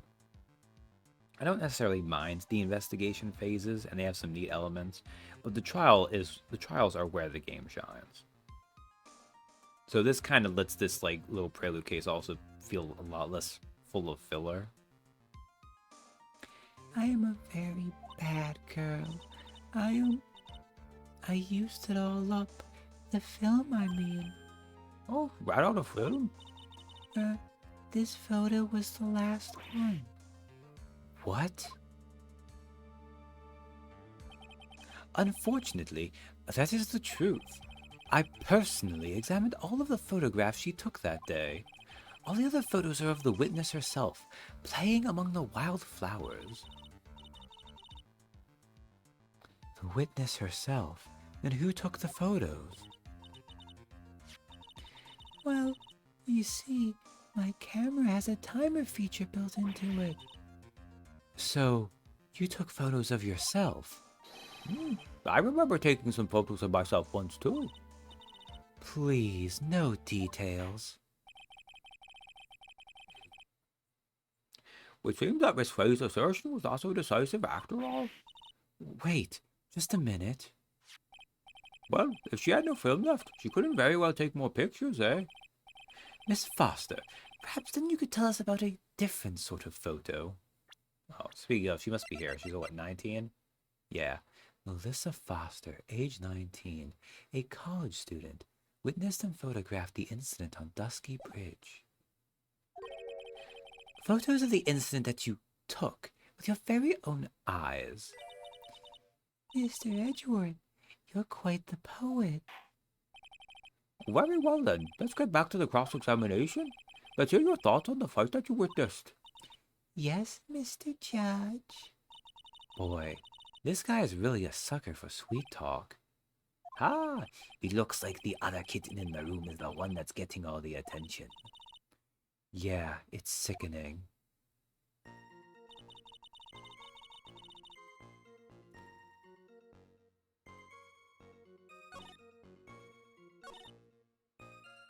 Oh.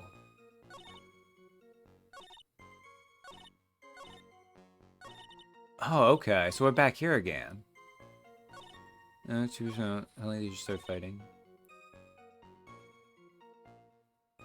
The victim turned around and tried to run away, but she only got about 10 yards before she was stabbed in the back. Okay. Now, this might be where the bridge map comes into play.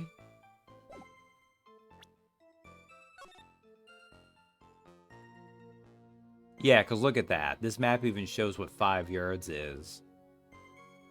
This bridge is not even that long, so... But we have a couple more we can press, though.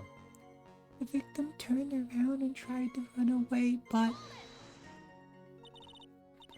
The victim? Why do you think she tried to run away? With her police training, she certainly knew better than to turn her back on a criminal. This was a large, powerful man with a knife. A knife.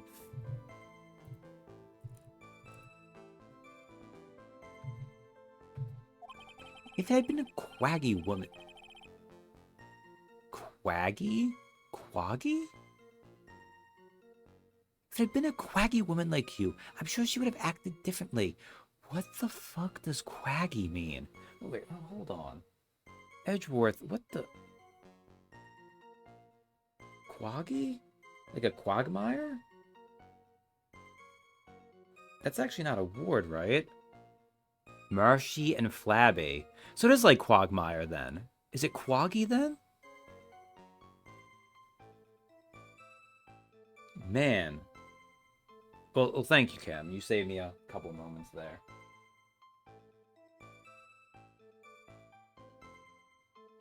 If it had been a quaggy woman like you, I'm sure she would have acted differently. Waggy, Quaggy, why you? Oh, if it had been me, I probably would have jumped into the river. There's still something wrong with this testimony. Yeah, if it's flabby, I mean, look, we know what Edgeworth's predilections is, and he did just call Mia a bimbo. So, you know, it's probably some good old sexism. He's probably like, any kind of breast is disgusting because all I like is a toned, flat pectoral that can really just brutally motorboat. No, I'm kidding. She only got about 10 yards before she was stabbed in the back. So you're saying Sergeant Hawthorne wasn't able to get away from him? Well, it's a narrow bridge and it was swaying back and forth. If you ask me, both of them were in danger of falling off. I only wish I could have done something to help her. That seems to make sense. I wonder about that. Something seems kind of off.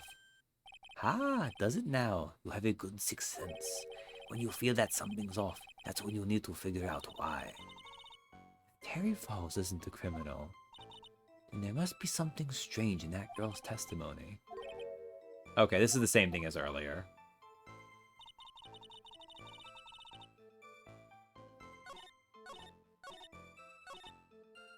Okay. I'm like, let's save again because I'm hurt. God, I hate... So, I've not actually tried to do that this often, and usually I've been okay. But to be clear, in like a blind playthrough of these games, I almost always have like a save like every 5 minutes. Because usually, once you've played through them once, you have a memory of when the game... Now, obviously, as we've seen, there are still times you don't remember it or you're thinking too far because of it.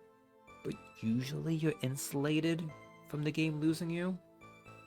So what I've been doing is usually how I play these games, to be honest. It's just in the stream because I have some memories of how this goes. I've been able to somewhat avoid that. Anyways, this has got to be where the bridge map comes to play. Thank God. It would have made no sense otherwise. Witness, your testimony is a joke. What? But I just... Oh, Miss Wright, I thought I warned you not to make the witness cry. One short testimony and 2 bad contradictions. There's no possible excuse. Well, you say there were 2 contradictions? It's simple. Just take a look at the diagram of the area. According to her testimony, the 2 of them were in the middle of the bridge. But if they were, and the victim had turned around and tried to run, well then... Well, she would have hit a dead end. You said 10 yards, but she couldn't have ran even 5. Because Dusky Bridge is collapsed on that side.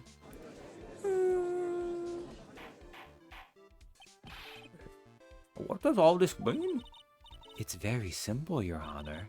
This charming little witness told a charming little lie. That's all there is to it. Well, this beautiful young lady has been lying to the court. Just a moment, Your Honor. Mr. Edgeworth.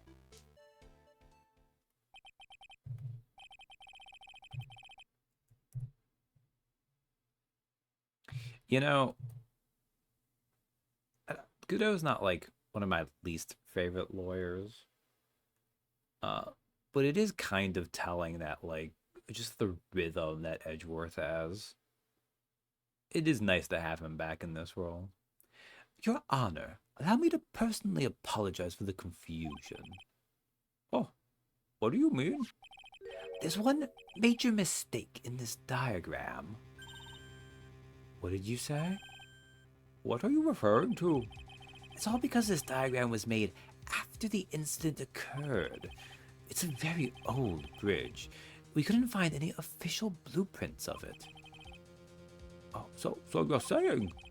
I'm saying that even though this bridge is currently in disrepair, there's no evidence that can prove that the bridge was broken during the incident. That's ridiculous. You can't actually tell the condition of the bridge from this photo. I apologize to the court for not being more clear when I presented the evidence. God damn you, Edgeworth. That guy is good. Huh? What do you mean? He planned it from the beginning. He's a genius, all right. That diagram of the bridge was his insurance policy. What? That coward. Well, Miss Fay, it seems you once again made a reckless accusation. I mean, I wouldn't call it a reckless accusation. I'm so sorry. I should have been more careful myself. Oh, no. It wasn't your fault at all. Now then, shall we go on with the trial? I'd like to establish, once and for all, what it was that the witness actually saw. Indeed. All right, young lady. May I ask you to please proceed with your testimony? But it's so hard to go on. Oh, we're on your side, Miss Foster. There's no need to worry. Just tell us what you saw. Yes, sir. Running from the crime.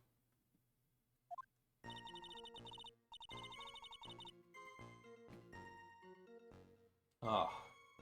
Okay. After he stabbed her in the back, he quickly picked her up in his arms. Then he carried her over to the car. I suppose that was the only way he could make sure the body stayed hidden. He couldn't just leave the body on top of the bridge. Oh, I'm sorry. I'm only supposed to talk about what I saw. I mean, whatever.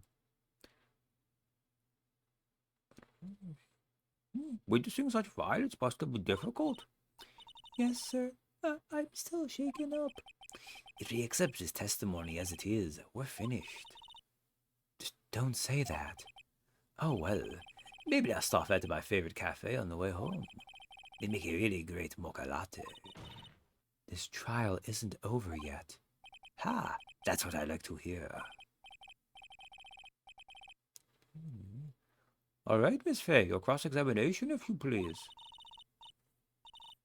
Contradiction is staring you right in the face, Mia. Go on the attack.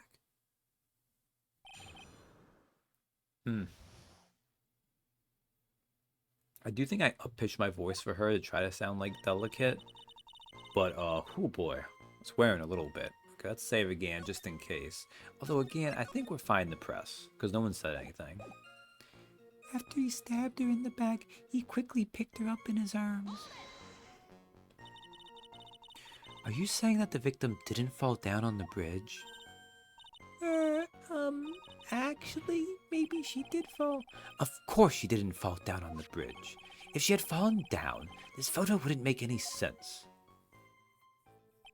If that was the case, her coat would have been all muddy. If you don't mind, I was asking the witness. No need to be so rude. Well, young lady. Of course she didn't fall down. The man in the prison uniform grabbed her before she could. We're one step too slow. And then, what did the defendant do after that? Then he carried her over to the curb. You personally witnessed that? Yes. Did anything strange happen when he did that? Well, I don't know if you'd call it strange or not, but that's when the victim's scarf fell off. Give me this scarf. Her words match what we found at the scene. I don't see any problem. I suppose that was the only way he could make sure the body stayed hidden. You mean the defendant carried the body all by himself? Yes. Considering the size of the defendant, I don't think it would be difficult. Yes, but let's remember they were on a narrow bridge that was ready to collapse. Is it even possible for him to have carried a dead body on a bridge like that?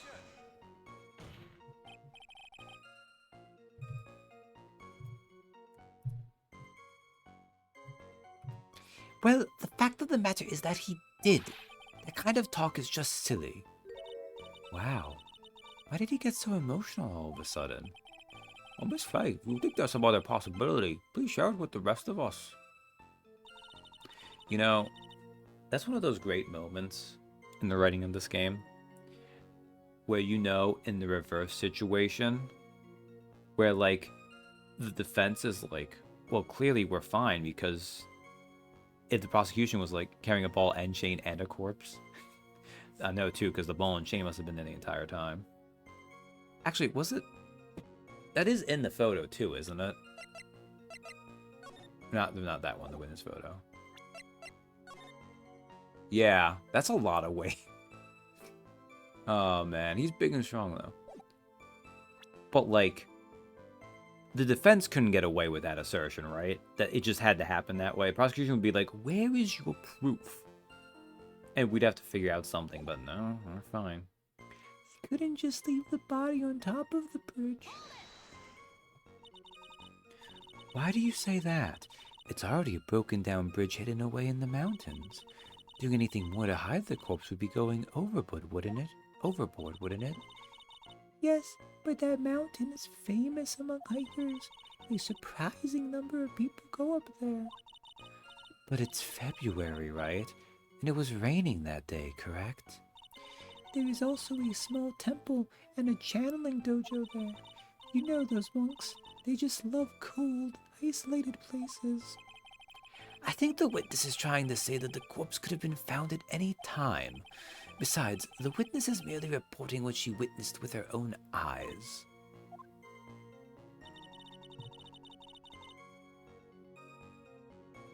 You know, I forgot, because I remember this is a prelude case. I forgot the fact that I think this is actually the same place where the next case takes two. Even though this one has a bridge in it too, I was thinking it was going to be a different one. I might be misremembering that, but now I'm pretty sure I'm remembering that. Burden of proof is only ever on whichever side the player is playing. Yeah, that's basically exactly right, Dill. Also, hi. Oh, I'm sorry. I'm only supposed to talk about what I saw. And you're absolutely certain that it was my client who was carrying the body? Well, he was wearing a prisoner's uniform, but as for his face... So you're saying you didn't get a clear look at his face? Protagonist stands for proof antagonized. Oh, that's good. Well, they were far away and it was raining as well. I thought I was only supposed to say exactly what I saw. Oh. Excellent. You're a remarkably honest young woman. Something about this testimony is bothering me. But what? Hey kitten, have you ever put salt in your coffee? Diego, what the fuck, man? No, why would I? Why not? Huh? It may actually go better with coffee than sugar, right? Listen, my point is if you're not sure, you might as well add a ton of salt to it. It might bring out the rust in something, like a piece of evidence. He's right, Mia. Go present something. You've got nothing to lose. By the way, I wouldn't put salt in my coffee. The two don't go well after all. Yeah, whatever, dude. Okay. Make pick it up in his arms. With the car. Do we have something that talks about the fact that... Is it the bridge?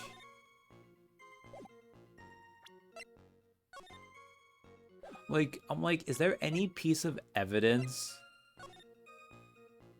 that shows the fact that, like, there's a really obvious reason that he could have made the body stay hidden? He could have just chucked it over the side.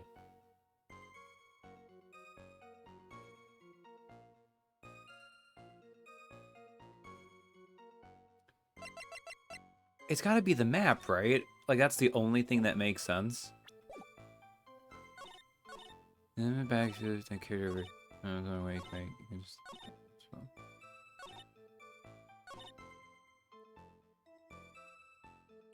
Like, look, there's a frickin' river.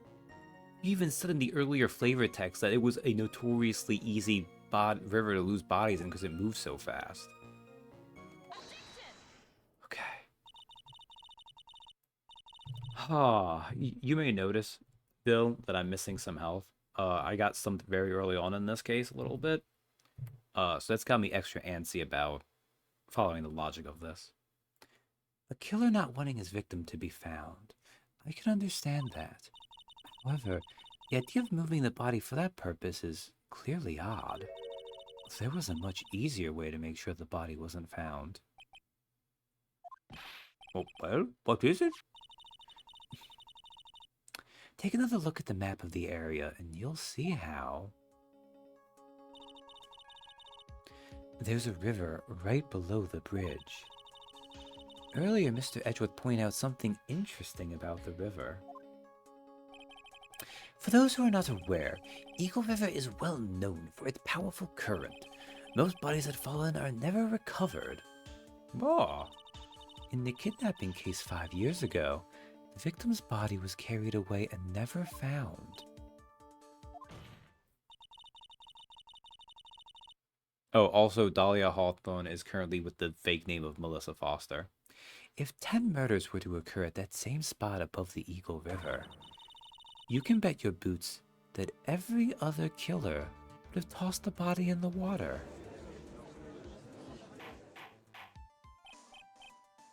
Water. Hey, well, I'm not sure if I care for the way you put that, Miss Faye. But I must admit it does seem odd not to have thrown the body into the river. Oh, Well, Mr. Edgeworth, how sad.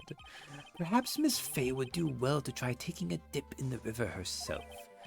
After all, you claim to be such an expert in the ways of nature. What are you talking about? My point is that no matter how odd you may find the killer's method of body disposal, the fact is that this is what the killer did. None of your arguments have anything to do with what the witness saw.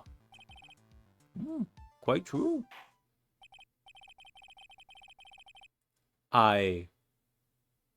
Oh my god. I hate you all so much. Miss Faye, it seems that your assertion is without merit after all. But what the witness claims to have seen is totally ridiculous.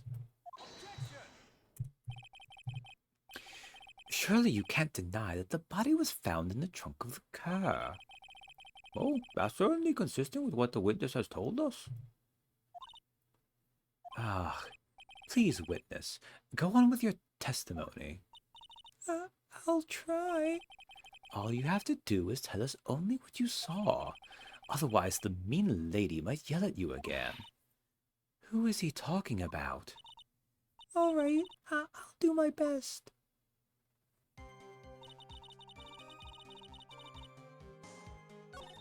Oh.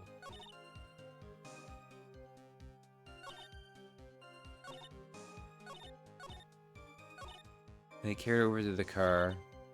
The killer broke into the trunk of the stolen car and hid the body in there. Man. It's kind of messing with me how instead of like going on the new testimony, we do a thing where it's like you beat it but then you go back to it. It's kind of interesting. I like how it helps build up the fact that like Dahlia has like boss energy to her. The killer broke into the trunk of the stolen car and hid the body in there. What did the man do then? Well, naturally, he got in the car and was about to flee. That's when I came to my senses. I said to myself, you have to call the police. And so that's when you called the police? You're sure that you saw all that with your own eyes? Yes, I'm 100% certain. Just seems on top of the bridge. I'm sorry, I'm not supposed to talk about what I saw. But some car hit by in there. Carry over to the car. Something bad picked her up in his arms. Unfortunately, that does look broken into.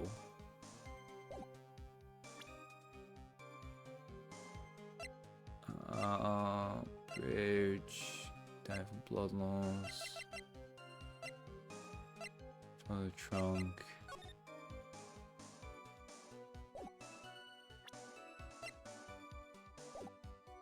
Do I have anything else here? Or did I kind of just leave behind the bridge? About what I saw. Get it over to the car. I think these are the same too, right?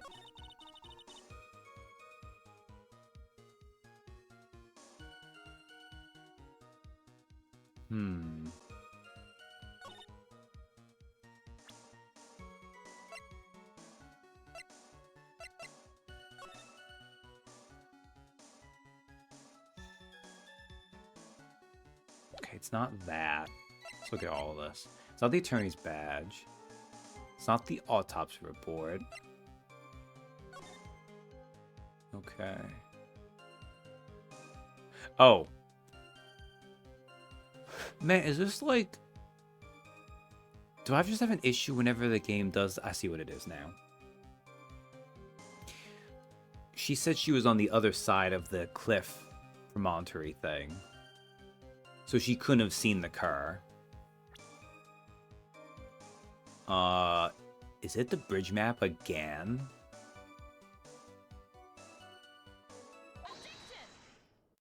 Man, this piece of evidence is getting a lot of use. Okay. That got me because Captain figured that way before I would have. I would have probably gotten it wrong a couple times in the last case. Because I wasn't thinking about the fact that freaking Furio Tigre said that he saw something by the door when he couldn't have. Well, Miss Foster, it looks like you've done it this time. Done what? Different details of each evidence in different contexts. This is true. Like, it is kind of neat, actually, to keep using one of them to do different things. It's kind of a good way to show that sometimes, like, you always expect it to be something different, but no, sometimes one thing solves it, you just need to know how to use it.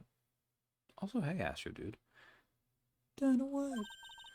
Made a crucial mistake. A crucial mistake? Like what, Miss Faye? The killer broke into the trunk of the stolen car and hid the body in there. You're saying you saw that, right? With your very own eyes? That's what makes the game harder than if every piece of evidence was only used in only one place. Yes, this is true too. Yes, and? It's simple, Miss Foster. Take a look at the diagram. The place you claim to have taken the photo from that day is here. Do you see what I mean? Even if you tried to see the car, this outcropping of rock is directly in the way. Ah. That's right, Miss Foster. From where you were standing, you could not have possibly seen the killer's car. Ah.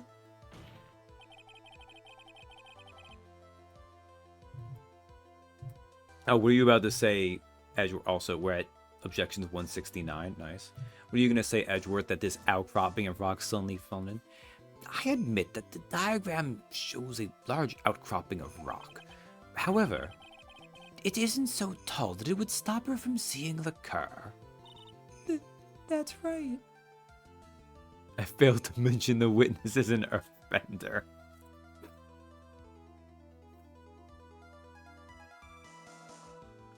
God damn it. Honestly, though, I could see if Phoenix more of a fact bender. I could see, though, if this was a world that had the elemental bending, though, that would definitely come up at some point. That's right. It's not high at all. No, wait a second. Oh, that doesn't actually show it, does it?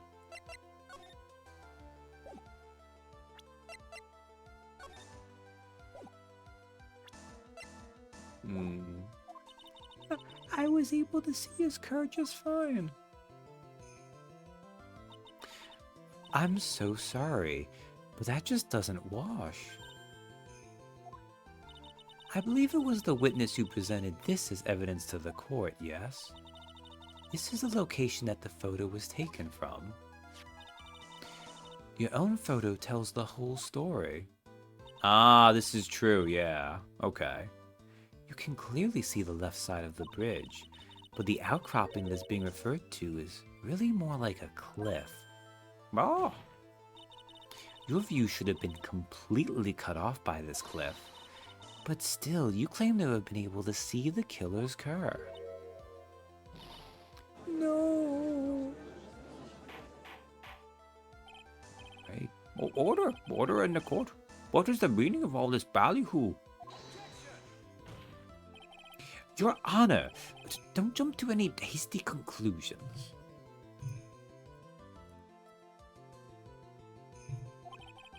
The fact that the escapee fled in a stolen car was reported on the news.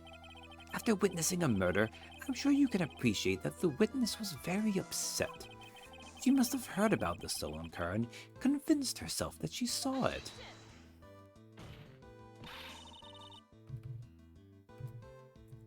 But she was repeatedly warned before starting her testimony.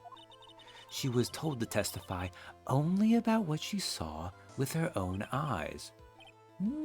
Oh, Mr. Judge, what is it? I think I must have remembered things wrong. Hey, wait a minute. You can't just say that. Also, I like how that was a hold it weirdly. Miss Faye, no one on the face of the planet is perfect. I feel like Von Karma would be mad you said that, but okay. That's indeed quite true. You know what they say. Oh.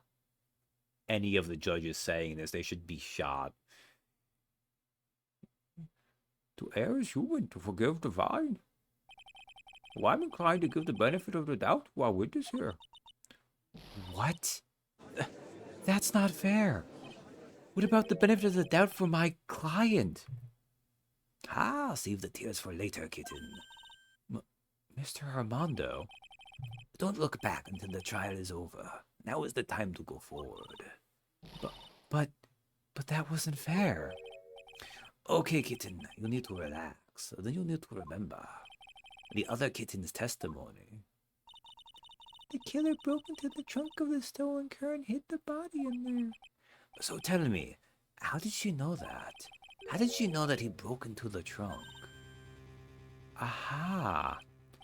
Well, Miss Foster, until you can explain how you knew that, we're going to have a lot of very suspicious people on this side of the courtroom. Well, witness? Well, I'm certain that he broke into the trunk because there were marks left on the trunk lid. Certain they were scratch marks from when he broke into it. What? Let me see that photo. It's true. They certainly look like scratch marks around the keyhole. It's obvious that this trunk has been broken open. Well, Miss Faye, are you satisfied? The judge is on her side. I can't make any mistakes here. Let's just do a little safety save. Because I'm a little hurt right now. And I'm not quite sure I want to do this. What she just said, is there a contradiction in there somewhere? Buy it. Doesn't work. I mean, it's not like she would see this photo of the car because he drove off.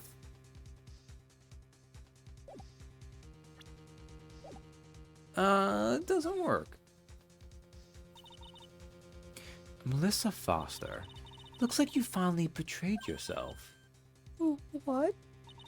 You said you were in a field taking photos of wild flowers. But even so, you knew about the scratches. The question is when? When did you get a chance to see those scratches? Finally. I finally got her. I'm getting pretty tired of waiting over here. Perhaps it would be better if Miss Faye explained herself. Your Honor, There's only one possible explanation. The reason the witness had seen the scratches was... Maybe pass by, record herself. She's the owner of the car. Hell yeah. Now, unfortunately, we know this is not going to go super well for us ultimately, but we got to get there still first, right? There's only one way that the witness had the chance to see those scratches. Yes, what is it? Naturally, when she opened the trunk and stuffed the corpse in herself. The person who really hid the body in the trunk of that car was Melissa Foster. It was you that did it, wasn't it? That's ridiculous. I could never. It was the man in the prison garb. He's the one that... I don't think so, Miss Foster. If Mr. Falls had been the one that put the corpse in the trunk, he would have simply used the car key. There was no need to break it open. But he stole the car. He stole it from a young couple that had been waiting at a red light, which means that the key would have still been in the right ignition. Oh, I see. Oh man, see? It's a good thing this was a Mia Fey case, because as we know, Phoenix would not have known that that's how cars work.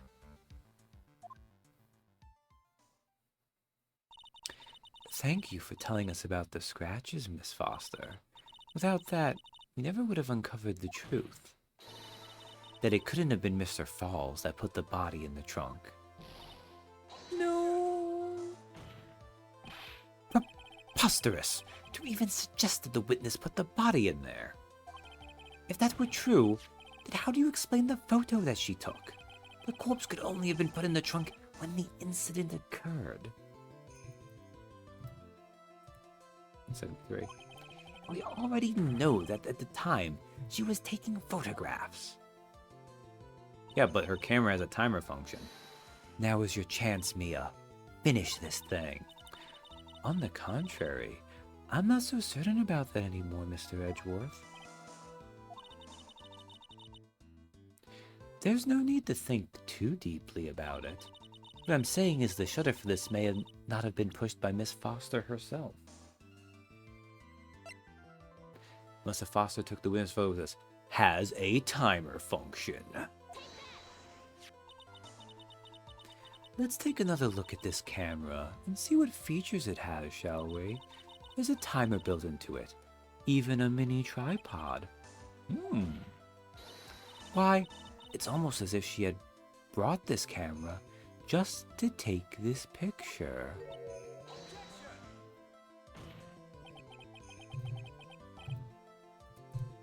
Whoa, whoa, whoa, whoa. Accidentally hit wrong. Up on the keep number pad further than I should have. 174 is right. Edgeworth does fight a lot. Like, I think we've seen this with Godot, where he, like, fights somewhat, but because, like, he tries to be laid back.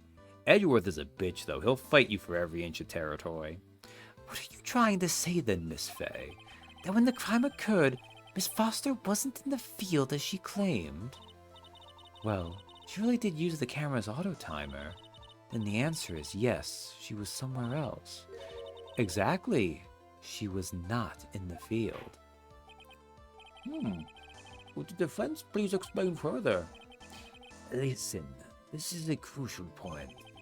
Where was Miss Foster when the incident occurred? Answering that question will also make clear Miss Foster's true identity. Well then, please answer this question. Where was Melissa Foster when the incident on the bridge occurred? Okay. I mean, she's the killer, right?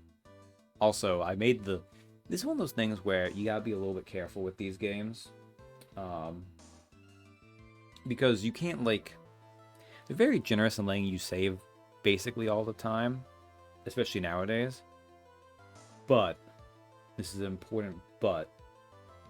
You need to, because, like, you can see right here, I don't have a save option here at all. Like, I can't, you just gotta present here. So you gotta make sure when you're, like, going here, you present there, you know?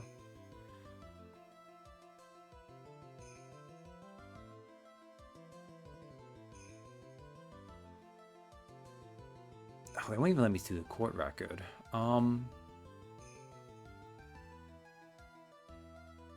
That said, she's the killer, but we've seen the photo.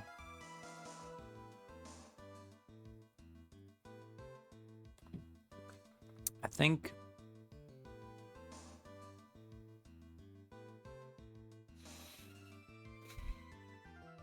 Dolly is the killer, but as the facts have been presented so far, she can't be the killer as presented on this diagram.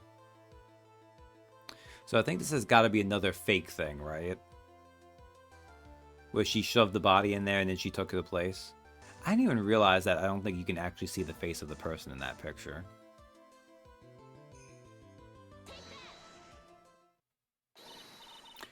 Naturally, the witness was right here. But that's where the victim Miss Hawthorne was saying. Yeah, I'm a dumbass. Of course it's her. Like, look at that. You don't get to see the face at all. Now, admittedly, this is a short haircut versus longer hair, but the way the scarf is used, it would hide it pretty well, wouldn't it? Ah, man. I've gotten dumber in my old age, I feel like, a lot of times. But that's where the victim Miss Hawthorne was standing. Order, order, order. Miss Fay, what on earth? Your Honor, if I may. After parting with the victim on the bridge, the defendant fled by car. But this would mean that there was no time to put the victim in the trunk. In other words, if someone put the body in the trunk, it could only have been before the defendant met the victim. How asinine! Of course Mr. Falls met with the victim. The only person with the opportunity to have put the victim in the trunk is the same man that killed her, Harry Falls.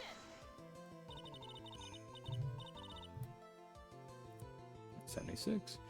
You still don't understand, do you, Mr. Edgeworth? By the time the witness's photo was taken, the victim was already dead. The person in the photo was not Valerie Hawthorne.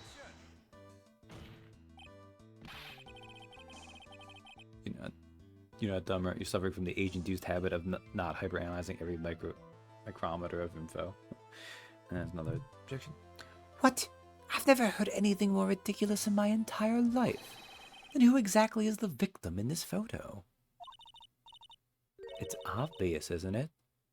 It's your own witness. Because nobody got time for that. Also, yeah, Edgeworth, I've already implied this by saying that the... Oh, whatever. A what? It's the only possible explanation. The woman that Mr. Falls met on the bridge that day was not Valerie Hawthorne. It was you, Melissa Foster. Me? Let's remember that it was raining and foggy on the mountain that day. Mr. Falls himself believed that the woman in front of him was Valerie Hawthorne.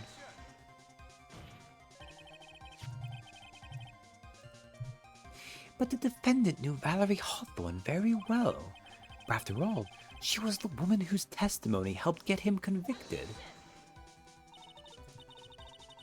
But since then, my client has spent 5 hard years in a federal penitentiary. He couldn't remember exactly what she looked like anymore. You are just making this up as you go along. Where's your proof? I've got it all right here. This piece of evidence will blow this case wide open. Okay, I'm actually pretty sure that it's going to be the note. But let's save, because I haven't done that in a while. And as we are damaged, I'm kind of worried about it. Babies. Hey, Sam. Good morning. I am surprised you were up this early. I thought the sun was not heading this early over there.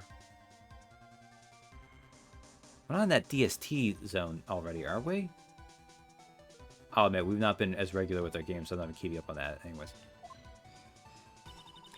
At the time of the incident, Mr. Falls had forgotten what Valerie Hawthorne looked like.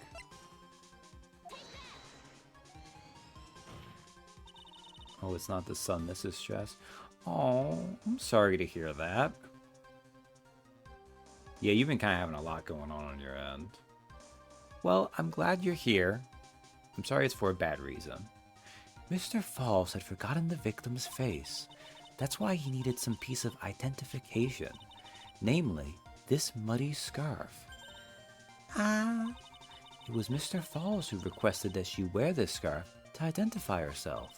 That's already been proven by the note the victim left. In other words, as long as you were wearing a scarf like he asked, anyone could have pretended to be Valerie Hawthorne. Well, what do you have to say to that, Melissa Foster? No. Damn, she fainted on command. That is impressive.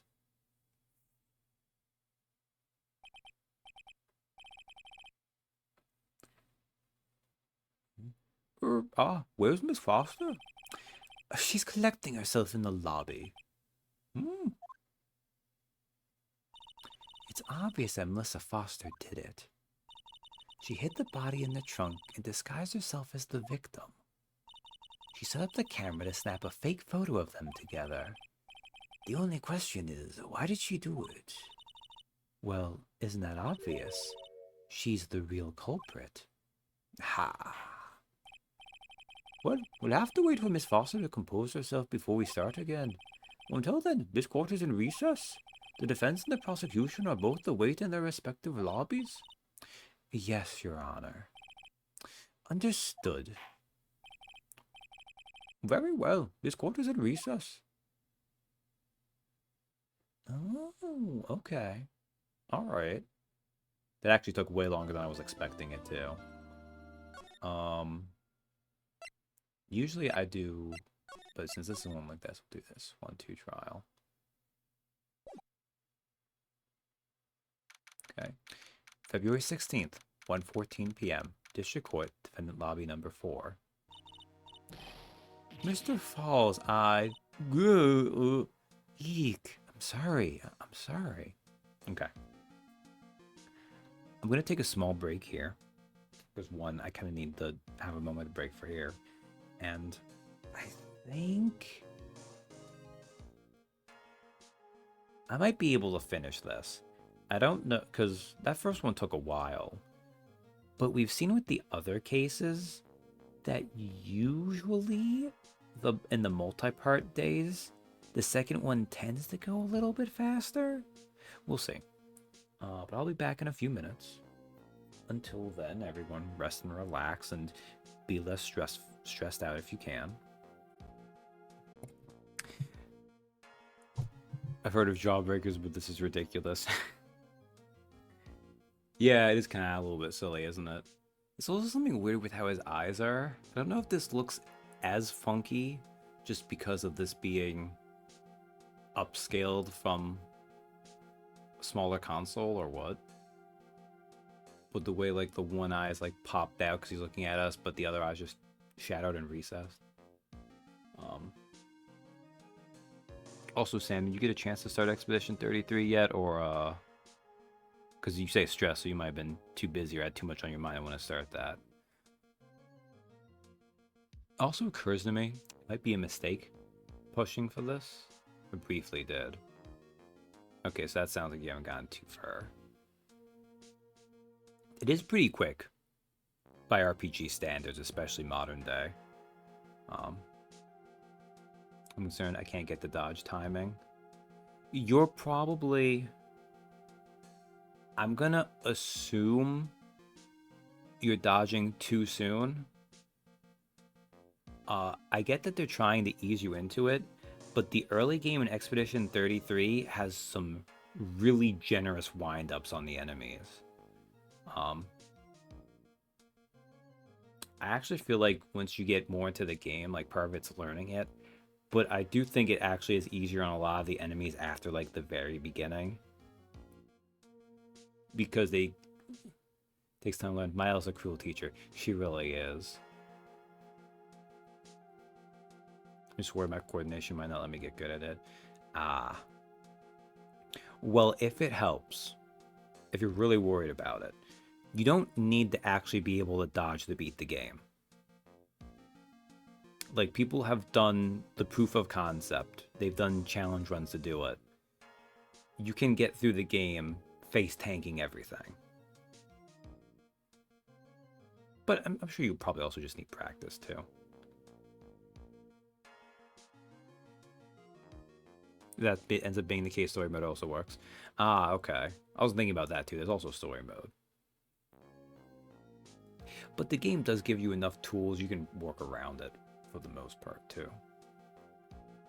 I'm still gonna try this. This might be a mistake though, because Dahlia especially is not the easiest voice to do. But most people with poor antics they manage just fine playing on easy as a traditional JRPG. Eek, I'm sorry. I'm sorry. I want to say thanks. No, wait. I want to say thanks. You're real good. You really hooked me up. Thanks. We're almost there. Once I prove that she committed the crime... Yeah, but there's one more big obstacle we've got to get past. Obstacle? Yeah, a motive. Why would Melissa Foster kill a policewoman anyway? Motive, huh? Anyway, we're still badly in need of information. Information? Right.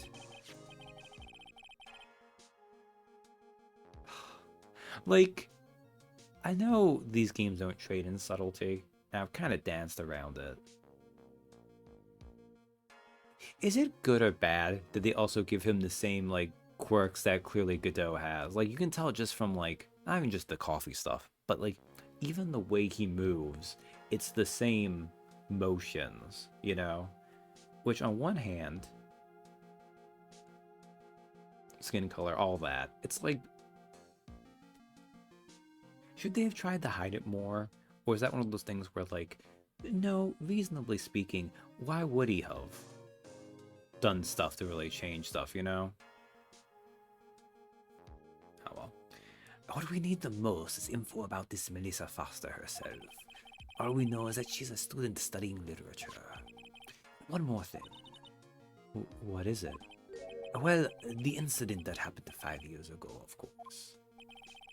It's really the cocky grin that really, like, you know. The kidnapping murder case that the Zebra Boy is on death row for. Something something writers, something something something subtext, something something cowards. Yeah. I mean, I like to say subtext is for cowards too. Well, I didn't do nothing. I didn't kill nobody. I never lied. Mr. Falls, in that case, tell us more about it.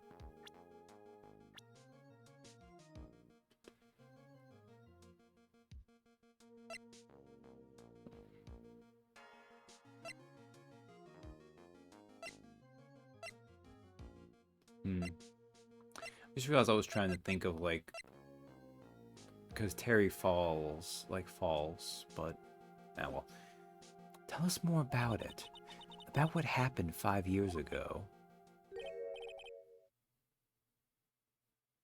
Okay, I trust you. That day, 5 years ago, I dream of it every day. This picture, it reminds me everything. Bridge looks same, just like then, 5 years ago. Like it could fall apart any minute. So it's been broken like that for at least 5 years. Ha! Sorry, buddy, but you sound like the one that could fall apart at any minute. It's true. I did. I did kidnap her. 5 years ago, I kidnapped my girlfriend, Dahlia Hawthorne. Right. Now the whole thing. Okay, now the synapses are connecting again. Fucking Dahlia Hawthorne. This is why she's remembered so fondly as a villain. Because, like, ugh. getting her little thorns everywhere. Your girlfriend? Huh? Hey, hold on there. Did you say Hawthorne? The victim's last name. Dahlia Hawthorne, Valerie's little sister. What? Are you serious? The girl. Let her go.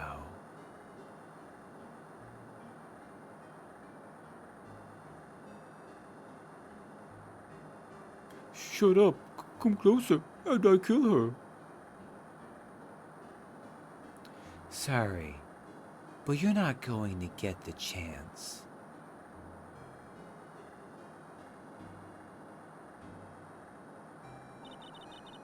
The detective back then was Valerie Hawthorne. At first I thought shooting someone for a kidnapping was crossing the line, but if it was to protect her little sister, I can understand why she did it. Wrong. No protect sister. Valerie betrayed me. Betray us. What do you mean she betrayed you? Everything. All lies. All make-believe. Kidnapping too. Zambu Uso. A make-believe kidnapping? Dahlia, my girlfriend. My love. My teen angel. Okay, Falls. Terry. Slow down a little bit. Because, yeah, buddy, you're 25? You were 25 years ago?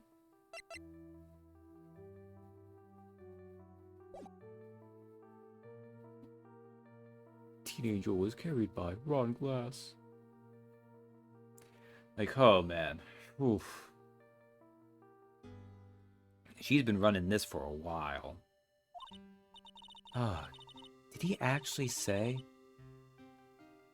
Just trying to ignore the elephant. Yeah. Did he actually say my teen angel? He's seen one too many soap operas. Like, on the bright side, he's very clearly got a little bit going on. And we've seen how Dahlia is, too. We definitely know she was just stringing him along. I do anything she says. Anything Dahlia says. Anything Dahlia says? Hold on a minute. What you're saying is that the kidnapping 5 years ago was planned by... Yeah, me and Dahlia. And Valerie, too. Valerie was in on it? Dahlia's family rich. Jewelry business. We get one jewel. That's what we thought. Me and Dahlia wrote kidnap note. We sent to her dad. Asked for $2 million diamond. Tell him make exchange on Dusky Bridge. We tell him Valerie make transfer cause she knew detective. Having a police detective in your pocket is a useful thing, all right. In the end, you were planning on splitting the 2 million 3 ways, huh? Yeah, but that woman...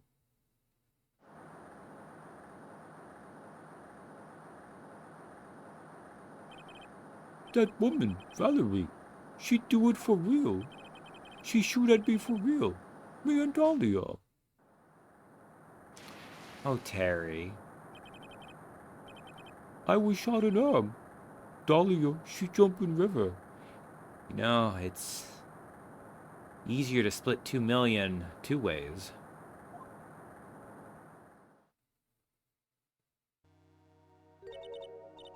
Jump? You don't mean she jumped on purpose, do you? I couldn't do it. I could never push her. Anyway, I blacked out. Wake up with police all over. And that's when they decided to give you the death sentence. I couldn't believe it. That woman, she betrayed me.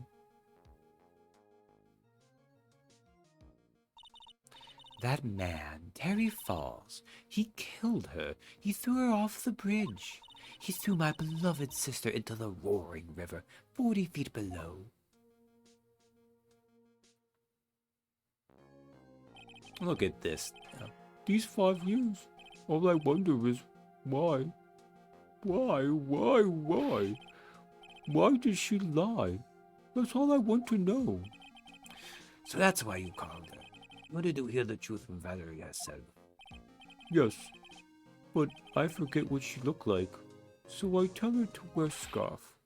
I don't want to hurt her. Just ask why. Why? Why did you lie? Why did you betray me? I just want to hear answer come from her mouth, that's all. So that's why. That's why you made a crazy escape like that. Just one thing, Zebra Boy. My senses are tingling all over. Tell me, Mr. Falls, where is it? Huh? Where's what? Come on now, kitten. The ransom. The $2 million diamond. Remember that now? Did you give it back to Pops, and did the police take it? I don't know. Huh? You don't know? No, really. I don't know. It's gone. With Dahlia. With Dahlia? That day, on the bridge. Dahlia put it in backpack. Now gone with Dahlia. Gone forever. Into Eagle River.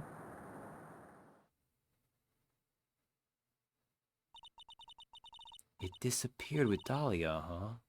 Wait a minute. You can come back in now. We're about ready to go. Mr. Falls, just one more question.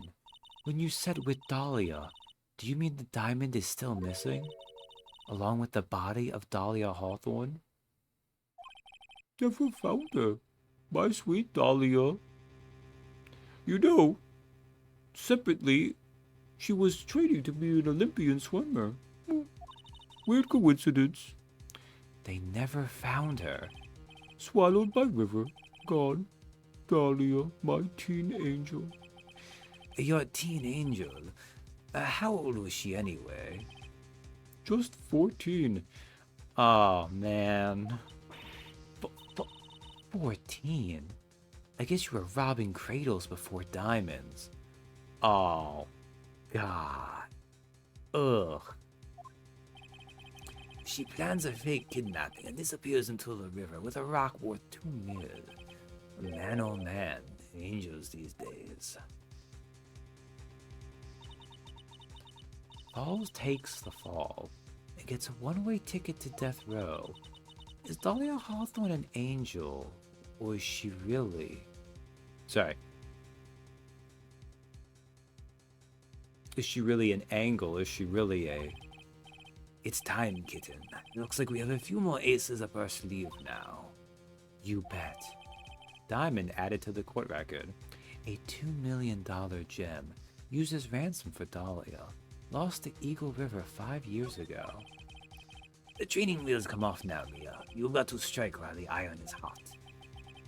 That's one of my rules, so remember it. February 16th, 1:49 p.m. District Court, courtroom number 4. About that, let's continue with the trial of Mr. Terry Falls.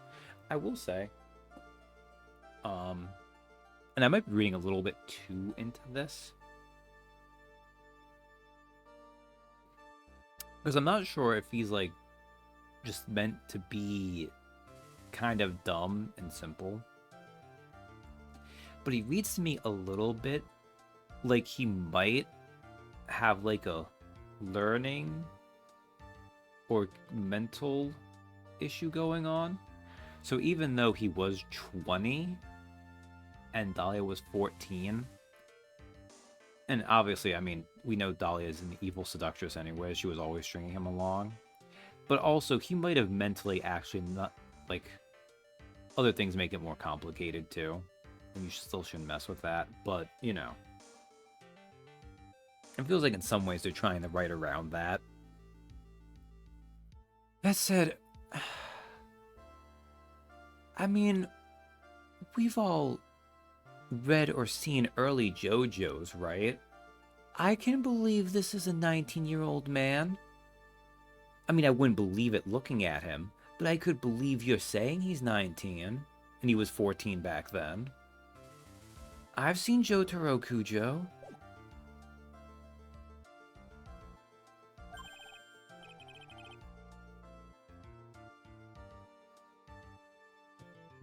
Witness, are you feeling better? Anime ages are weird. Yeah. Yes, Your Honor. I'll try my best. You're a brave young lady. Not this again. I can understand a defense lawyer wanting to get her client off the hook. However, to try to pin the crime on an innocent student is... What are you talking about? My witness is not the person on trial here. She's an innocent bystander who witnessed a violent crime. That's all. What possible reason would a girl like this have for murdering a policewoman? It's certainly hard to imagine this woman as a murderer. Her motive, huh? I figure that's what I had to establish next. That reminds me. Dahlia Hawthorne, deceased. Valerie's younger sis, victim of the kidnap murder, fell from bridge, no body found.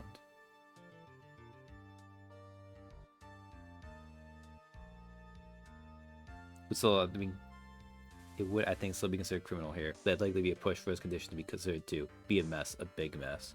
Yeah, oh, it would definitely still be criminal. There's other complications to it, too.